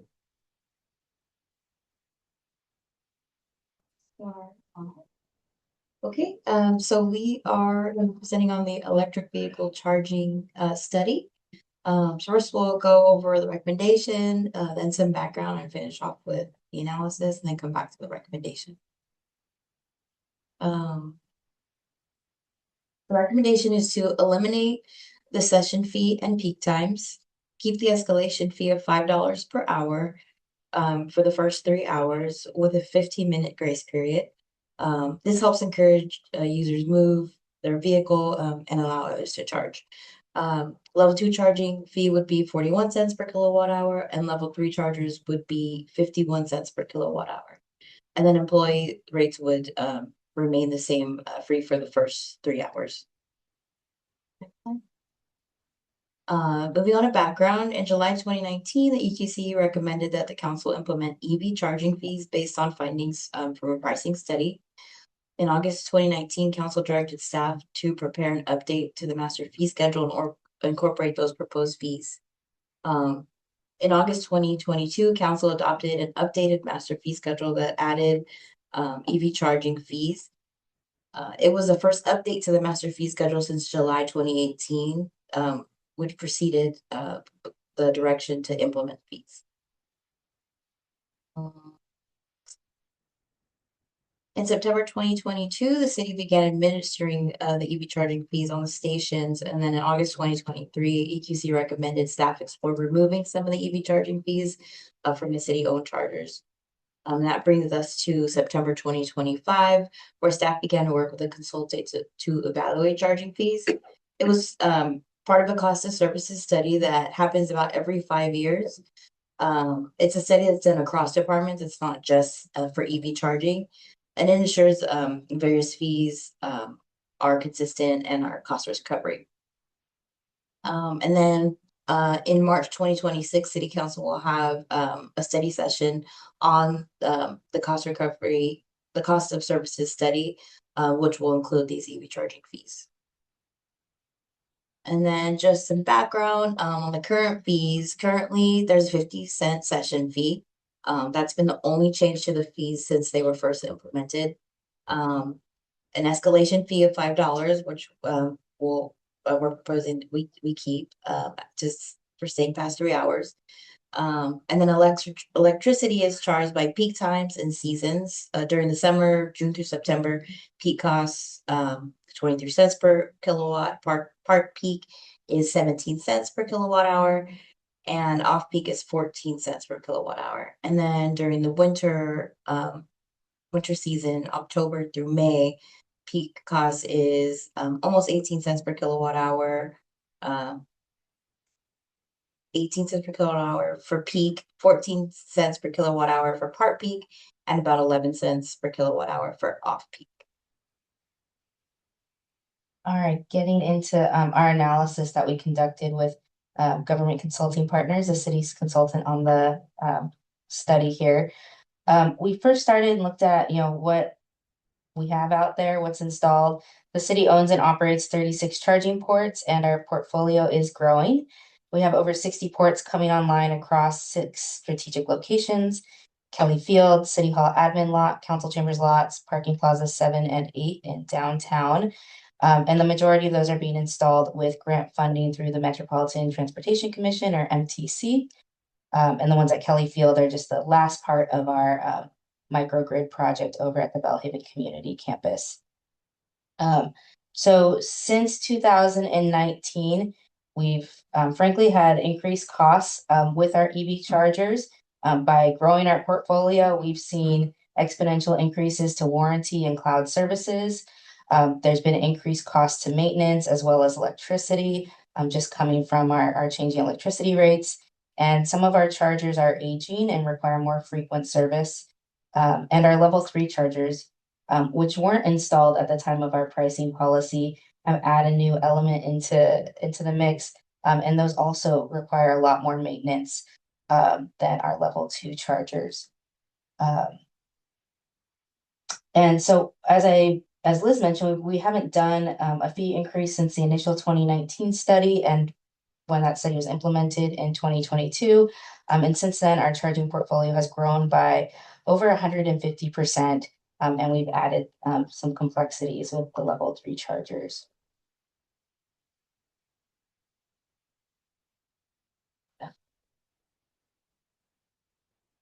Okay. So in our analysis with government consulting partners, we looked at variable costs, so utilization, KWH, and fixed costs, our cloud warranty and maintenance.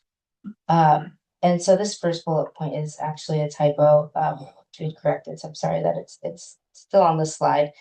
But what we did was we looked at the electricity rates across all of our sites. That's kind of another input, is each facility has different rates, whether you're at the downtown lot, BHCC, or City Hall. And we blended it and had about an average of 33 cents per kilowatt hour. And so we explored a variety of scenarios, looking at maybe pricing differently by location based on the different rates each location has. We considered time of day and having session fees, or having the flat rate per kWh. And so being guided by council policy to have these stations be cost recovery, we found that the flat rate was the easiest way to do this without generating additional revenue. We'll get into that. And so the most equitable rate we could find for making sure you're paying the same rate no matter what part of the city you're in, and incorporating the city's costs related to electricity, cloud warranty, and maintenance, is 41 cents per kWh for level 2 and 51 cents per kWh for level 3.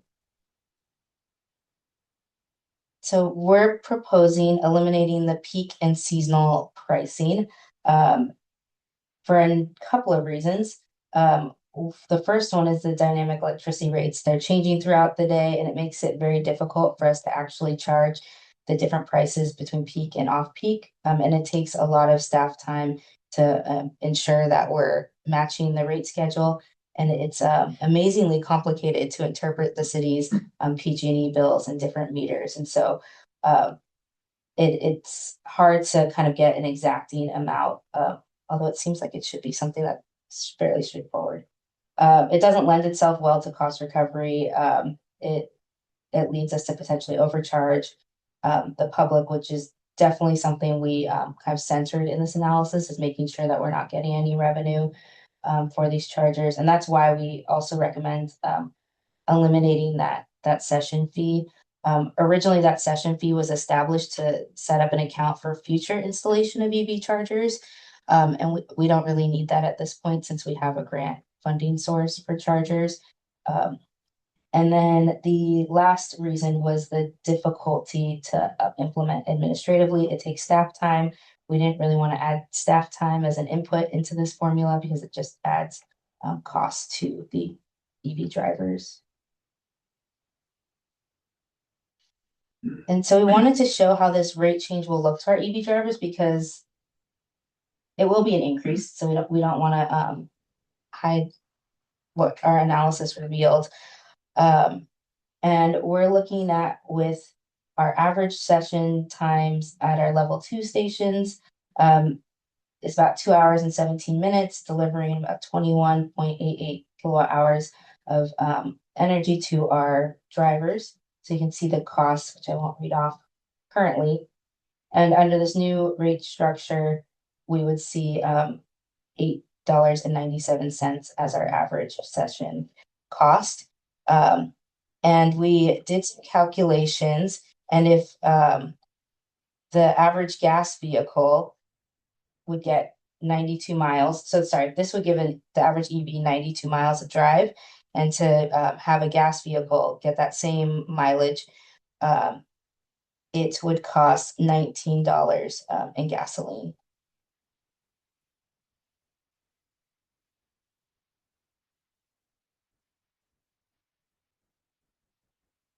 And then for our level 3 chargers,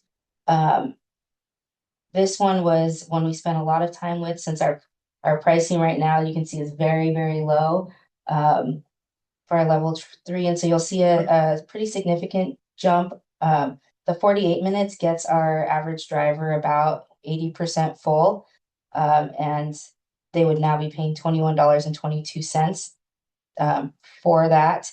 And we believe that a gas vehicle, it would cost $45.32 for the same amount of miles. We've heard anecdotally from level 3 drivers that for the average session at Menlo Park, they're paying $50 in neighboring cities.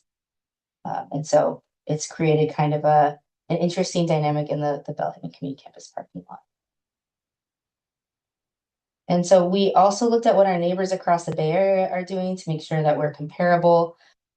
You'll notice the lowest rate, San Mateo County at 23 cents per kilowatt hour, and the city of Redwood City is at $1.67 per kilowatt hour. So we feel like we fit pretty squarely within what's reasonable, and if anything on the lower end of things in some places. And the average fees for level 3 throughout the Bay Area are 57 cents per kilowatt hour. Can you remind us of what you're recommending for Menlo Park? Yeah, I think we'll get there right now. And so that brings us back to our recommendation to eliminate our session fee, removing our peak and seasonal times, having 41 cents per kilowatt hour for level 2, 51 cents per kilowatt hour for level 3, and maintaining the $5 escalation to keep vehicles moving. We also noticed with our data that, folks weren't getting overcharged and really hitting that very frequently, and maintaining our employee charging of free for the first 3 hours with a $5 escalation after 15 minutes. So I'll end the presentation there. So I'll make sure I covered everything. Yep. And we can go into clarifying questions. Do that. Are there any clarifying questions? Thank you for the presentation and your work on that. Commissioner So, Cecil? I think you said the blended rate for all of our installations is 33 cents a kilowatt hour. But the very first slide, you were showing pricing of like 18 cents a kilowatt hour. So I don't know where the 33 cents comes from. You go to the very first slide. Right, yeah, so 18 cents to 24 cents. So these are our current fees. They're not reflective of our electricity rates. So these are the user fees. Well, those are our current fees. Yeah. That's not our rate. Yeah. Okay, got it. Sorry, I misunderstood. No, no problem. How does the escalation fee work after 3 hours? If someone was charging overnight? So the city of Menlo Park has a no overnight parking ban, and that includes our public parking lots. So a vehicle is not technically gonna be charging overnight, Between the hours of 2 and 5 a.m. whatever it is on the. I'd have to verify, yeah, on the ordinance. Yeah, those are the hours. But yeah, the escalation fee would happen after the 3 hour. Okay. Yeah, and with this new rate structure, it does help residents who want to kind of move their car to another EV charging spot and re-plug back in because they won't be subject to a session fee. That's the escalation fee is $5 per hour, that over Yeah. 3 hours. Okay. We found that the community seems to be pretty aware of that. I have paid a few times, $5. But they're like, oh, Right, Yeah. pay it maybe a couple of times and remember. yeah, like probably like 3 or 4 times, yeah. Is there a notification process through the app? or Yeah, no, anything? it is, yeah. Okay. Like you have checked the stuff. Yeah. And then like you're like, oh my car, and then get up running like. Yeah, so I mean, we could talk about that escalation fee because of that part's really not calculated into our revenues. It's pretty negligible. I mean, it's pretty typical of public chargers to have an escalation fee. And I think to make access for everyone is a good idea to have. It sounds like some people are using the public chargers as their primary charging place, which seems like it would be difficult. For me, it takes me at a level 2 charging way more than 3 hours to fill up. So I wonder if we should get rid of the overnight parking ban entirely, but maybe specifically for this. So that people could just plug in they get home, they plug in at 10, they come at 6 in the morning and they unplug their car and they're off to work. That seems like a very reasonable thing to be able to do. Any questions? Oh, sorry. Sorry. Quick clarification. So the fees are different based on different locations in the park, like, or did I misunderstand that? They're not, Costs are different, but not the fees. So Okay, we're not proposing the fees, fees okay. to be the same every Got year. it. Thank you. yeah, and it actually led to a tension where fees are most expensive, would be most expensive at the BHCC because there are so many chargers. And the biggest expense of these is like the warranty and the cloud service and the what's the third one? Maintenance. Maintenance, yeah. And that's just because we have a master services agreement with ChargePoint, so we're locked into kind of those costs. I had the same question. So the difference is because ChargePoint has different fees based on location. No, the fees are based on like number of chargers you have at each location. Hmm. So you're gonna get a bigger bill for a site that has more chargers. You And then said- our electricity rate is different by location as well. Really? That's surprising. Yeah, puzzled by that, but Is the distribution portion from PG&E? No, we're on different like rate schedules for different facilities, depending on what the occupancy and use type is, or whether the facility has solar different inputs on how those rates are signed up for. you made a comment about $50 for level 3. What was, can you say that again? I didn't quite understand. Oh yeah, that was just kind of an anecdote from an EV driver who used our level 3 stations at Belhaven Community Campus. Is they found that other level 3 stations in the area cost a minimum of $50. To fill up. Yes, And Belhaven's less. significantly Yeah. less. Yeah. Okay. And Belhaven right now, the highest someone would pay is like $9.50. So we're proposing shifting that. And this Redwood City charge is not a typo, $1.67. That's not a typo. And they have an escalator, I think, to go even higher than that. in the next few years. Do you know the justification behind that? They did a very comprehensive cost recovery study on their EV chargers, and I think they maybe don't have the same grant funding for future chargers or the installation chargers, and I think they also probably incorporate their staff time. I know that effort was led by Public Works, whereas this effort was led by sustainability. So there's just different perspectives and inputs, I think. On the other hand, Palo Alto at 24 cents is pretty, Yeah. but they have their own utilities. Yeah. I had one other question that's not really rate related at all, but curious, what percentage of the time are these chargers working? Like, not broken? There's a different, there's another question is what percentage are they being utilized? Yeah, So I'm curious to know both of those. I don't know if that's clarifying or that's discussion. we can move that to discussion if you want. Okay, and we can pull up that data, and some of it might frankly have to be follow-up data, because I think the working piece, like we're striving 100% all the time, and I'm not typically aware of them being offline for very long. I think the largest issues we've had have been with the level 3 when one caught fire. We had a couple of part replacements there, so we had those offline for a couple weeks. Any other clarifying questions? Okay, we will open it up to public comment, please, Ms. Lunder. Okay. We are moving on to public comment for item C4, update on the electric vehicle charging rate study. Get public comment and you're in the room, you can return a card to me. If you are calling in, you can press *9. And if you are joining by Zoom, you can press the raise hand button. I have one card in the room, so we can get started there.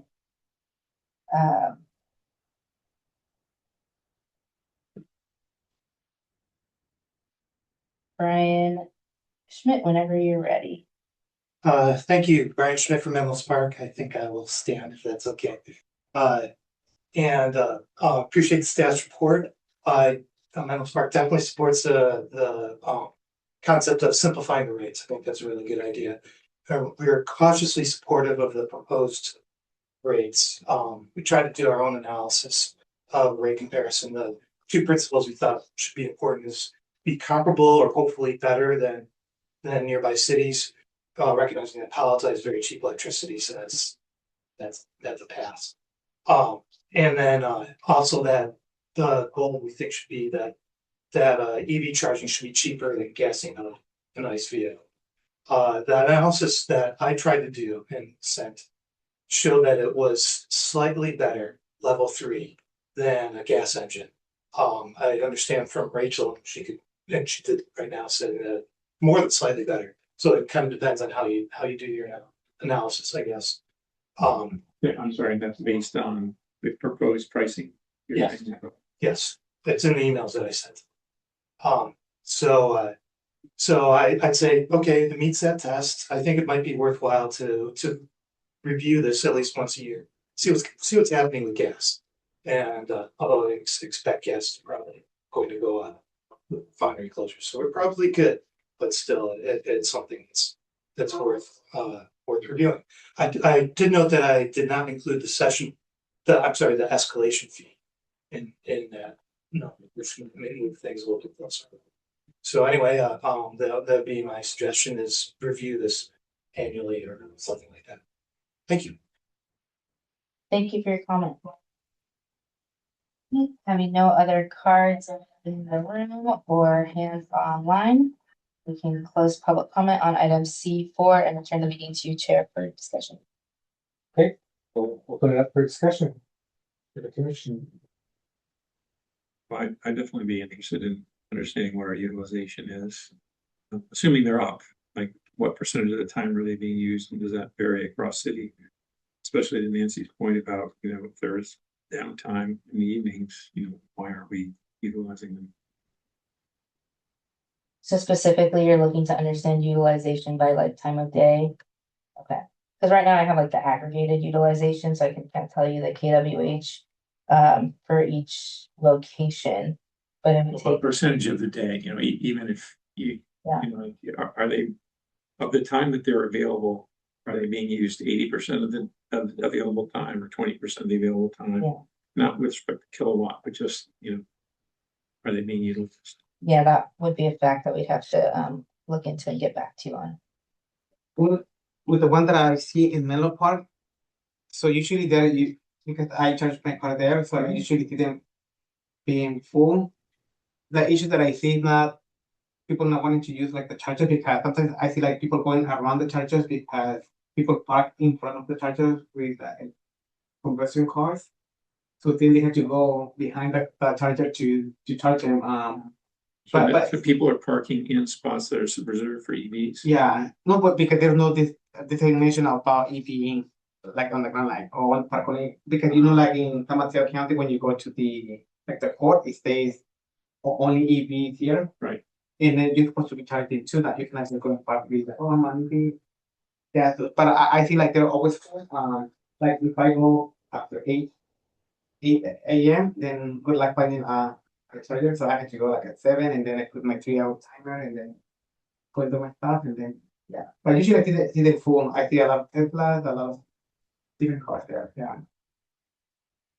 So anecdotally, it sounds like they're being Yeah. utilized. Yeah, when they open the center, you have like all of them available, but now you see people they know about them, so they come and people come to the center and then they charge their car, and yeah, like I rarely use like the level 3 because the battery running out of juice soon. If you plug it a lot, usually I do number 2 of like level. Yeah.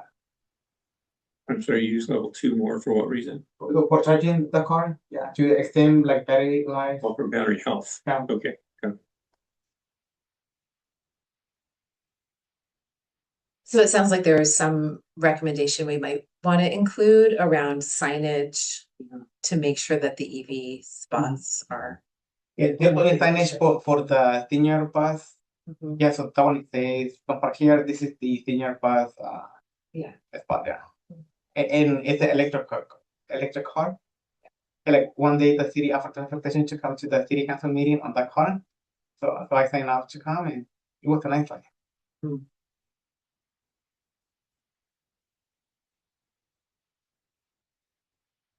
And so the expected cost differential is, can you just bottom line it for us? How much more are people going to expect to pay per Yeah. charge?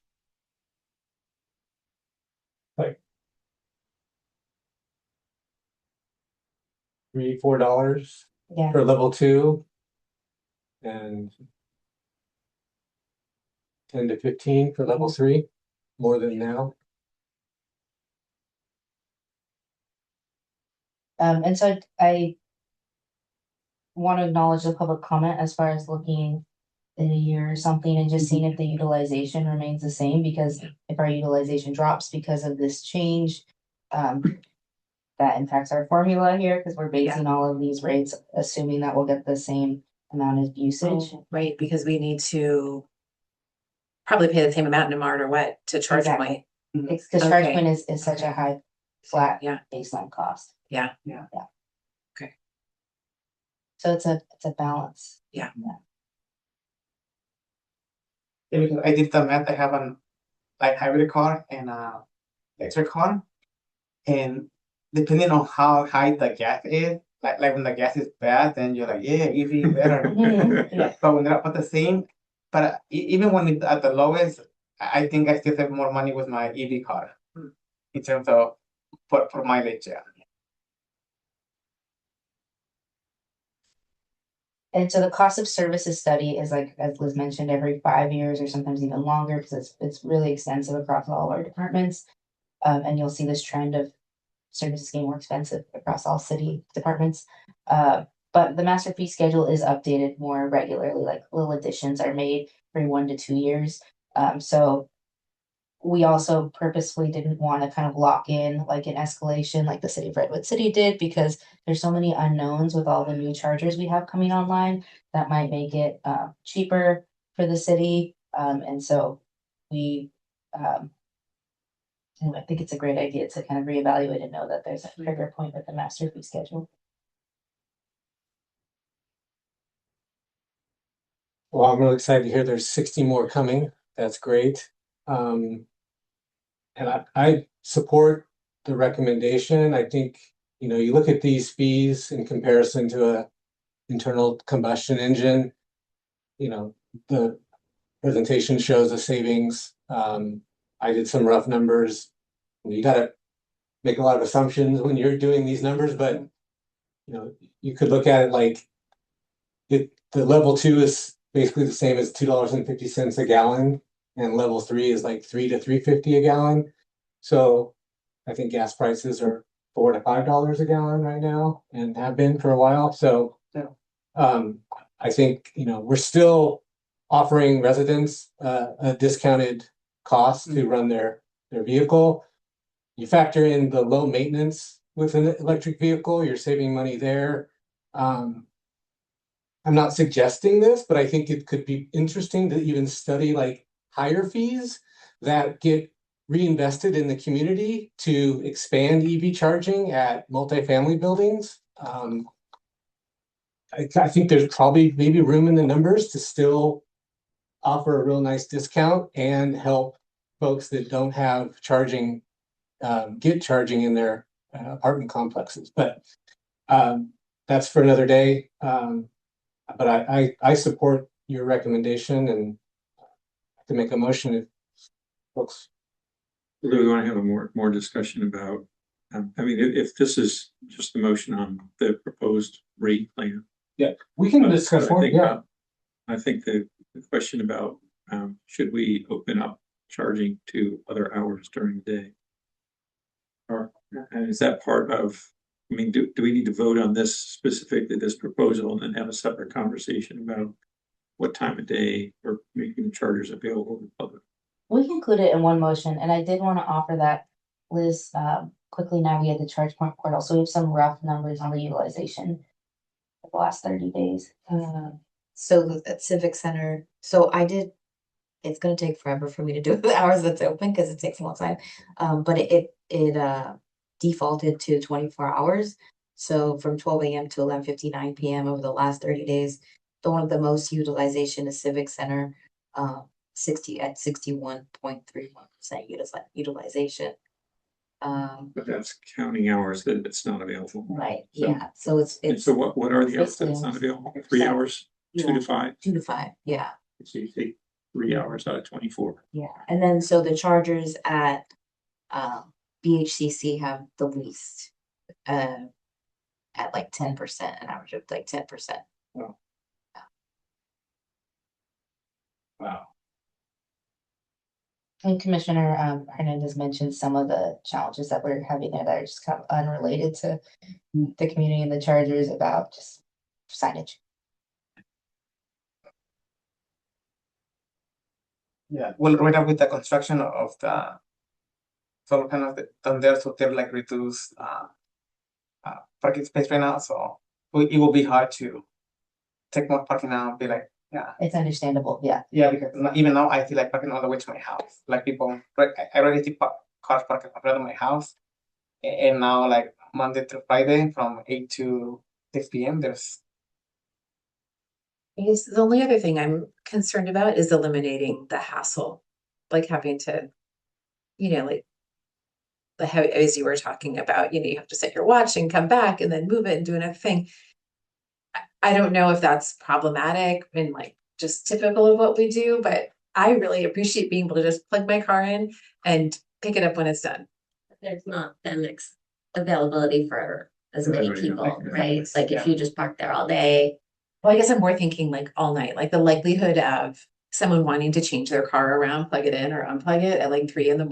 is low, but it's kind of a perfect time to charge your car.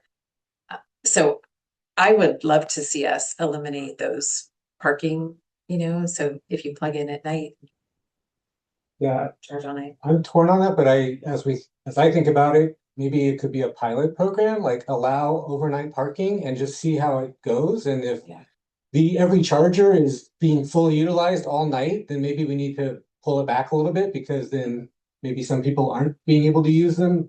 But if it's like 50% utilization overnight, Don't we want like full utilization to cover the costs? well, More you like. I'm just thinking overnight. Yeah. Yeah. Yeah, because if you, maybe you said 6 hours or something, or 4 or 5 hours for the overnight timing, but. Because then you could get people in. I like the idea of 5 minutes.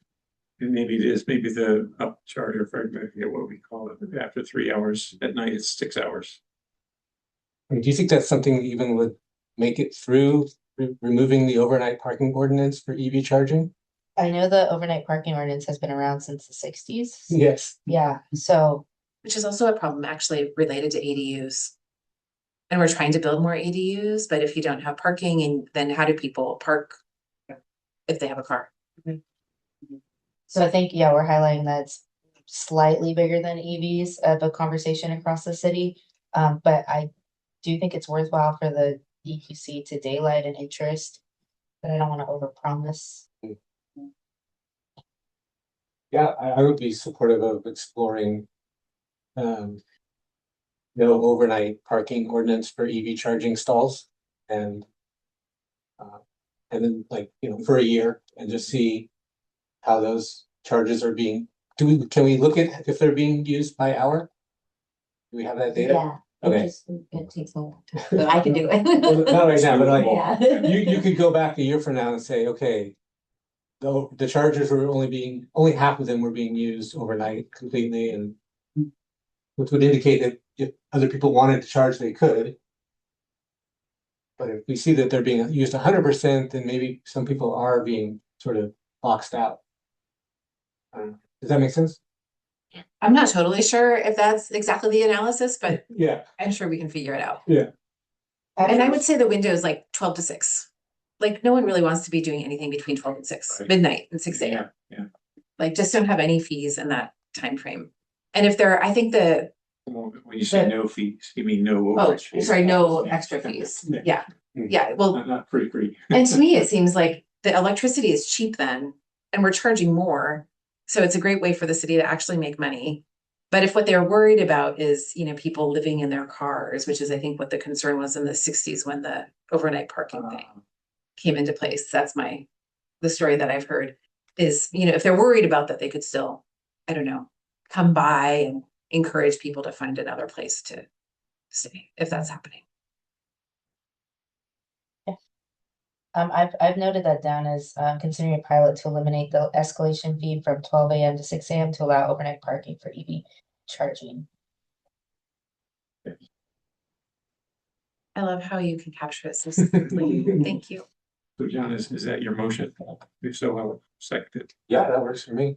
Okay, so I have a motion from Chair McKenna and a second from Commissioner Kissel to recommend that City Council approve staff's recommendation to update the EV charging rate in the city's master fee schedule to 41 cents per kilowatt hour for level 2 chargers and 51 cents per kilowatt hour for level 3 chargers, and consider a pilot to eliminate the escalation fee from 12 a.m. to 6 a.m. to allow overnight parking for EV charging.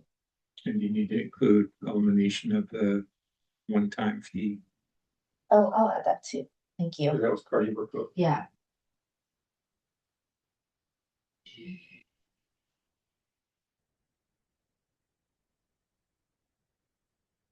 Okay. Do we need to say anything about disregarding the overnight parking ordinance for EV parking stalls? In addition to not having these, the $5. If she mentioned that. Okay. So I just added after the prices for the level 2 and level 3, eliminate the session fee and consider a pilot to eliminate escalation fee from 12 a.m. to 6 a.m. to allow overnight parking for EV charging. Oh, I see. Your point though is not in there. You said earlier that people are not even allowed to park in city lots overnight, Yeah. so I want to make sure that They don't get they don't get a ticketed. ticket. Like you're not going to be charged extra fees, but you're going to be charged. Yeah. A pilot to Waive the parking overnight. waive overnight parking ordinance for EVs that are actively charging. Or even, I mean, Or you just plug it in EVs. like at 11, it's Yeah. done charging at 4. Yeah. For EVs that are plugged in Yeah. Yeah. and eliminate the escalation fee. Okay. Alrighty, let's do our roll call vote. List here, okay, Chair McKenna, Aye. Commissioner Angel. Aye. Commissioner Hill is absent, Commissioner Headley. Aye. Commissioner Hernandez, I. Commissioner Kissel. Aye. And Vice Chair Meyer. Aye. The motion passes with 6 ayes and 1 absent. Okay, great, thank you. Agenda item D, reports and announcements. We can now hear reports and announcements from staff and commissioners. I have quite a few, but I don't know if you're tired. Okay. Our city council priority survey closes on March 4th, so you can find that link in the digest or on the city website, or I can send it to anyone directly. Can you do it for me, please? Yeah, absolutely. And then the priority setting session will be on March 21st, a Saturday. I believe from 11 to 2, but definitely check the city calendar for that. And we have a community funding program to support community-based organizations in Menlo Park doing core service work, and that's due on March 5th. So if you're with a CBO, consider that opportunity. And then I wanted to share about a couple of upcoming events.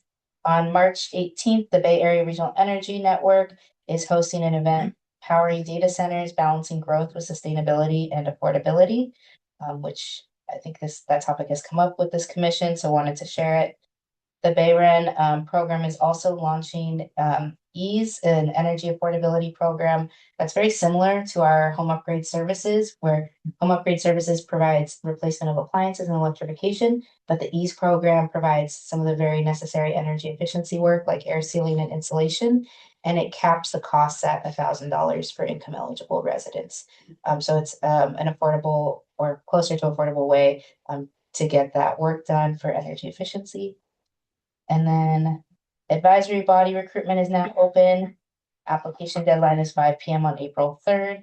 And we will be having 2 vacancies on the Environmental Quality Commission. So commissioners may reapply or we may receive new applicants. And if you have questions on that, you can contact city clerk or visit menlopark.gov/. You apply for another commission if you're currently serving on a commission? Like it be in 2 commissions at once? No, like your term's expiring and you want to go on to something else? Absolutely. Yeah. Even though you're actively a commissioner, you could apply for. Yes, I believe so, Yeah. but let me confirm. Okay. And then the Love Our Earth Festival is back, which this commission gave feedback on, and it'll be on April 25th, Saturday from noon to 3, following the city's fun run. And we'll be hosting at Cesar Chavez Ravenswood Middle School. So get that on your calendar for a fun family celebration of Earth Day. And I'll leave it there. This. Rachel stole your thunder. I was just talking about Live Art. I know, I'm It's fine, sorry. it's okay. Commissioners? I have a couple. Just a reminder that on March 4th at 5:30 p.m. Peninsula Clean Energy is having their first community feedback forum. It's a hybrid event, but you can go in person in Half Moon Bay or attend virtually online. It's really a way for PCE to learn from the community on what the community needs for resiliency. During power outages, what kind of programs might PCE be able to develop to help folks in those situations. And then on March 3rd at 5 p.m., Sierra Club, Spur, and the Bay Area Clean Air Coalition are hosting a webinar for grassroots folks to learn what's happening at the Air District and to learn how folks that want to get involved can do so. And all I wrote down, so there's probably other things. Any other? No? Then we move on to agenda item E, informational items. Our next item is informational items. Informational items are transmitted to the EQC in staff's efforts to provide updates. Informational items are not action items. However, city council, staff, or members of the public may ask questions or make comment. Are there questions or comments from the EQC on informational item F1, the 2025-2026 Environmental Quality Commission Work Plan? Seeing none. Ms. Laundrie, do we have any public comment on this item? Sure, we'll open up public comment for item the E1.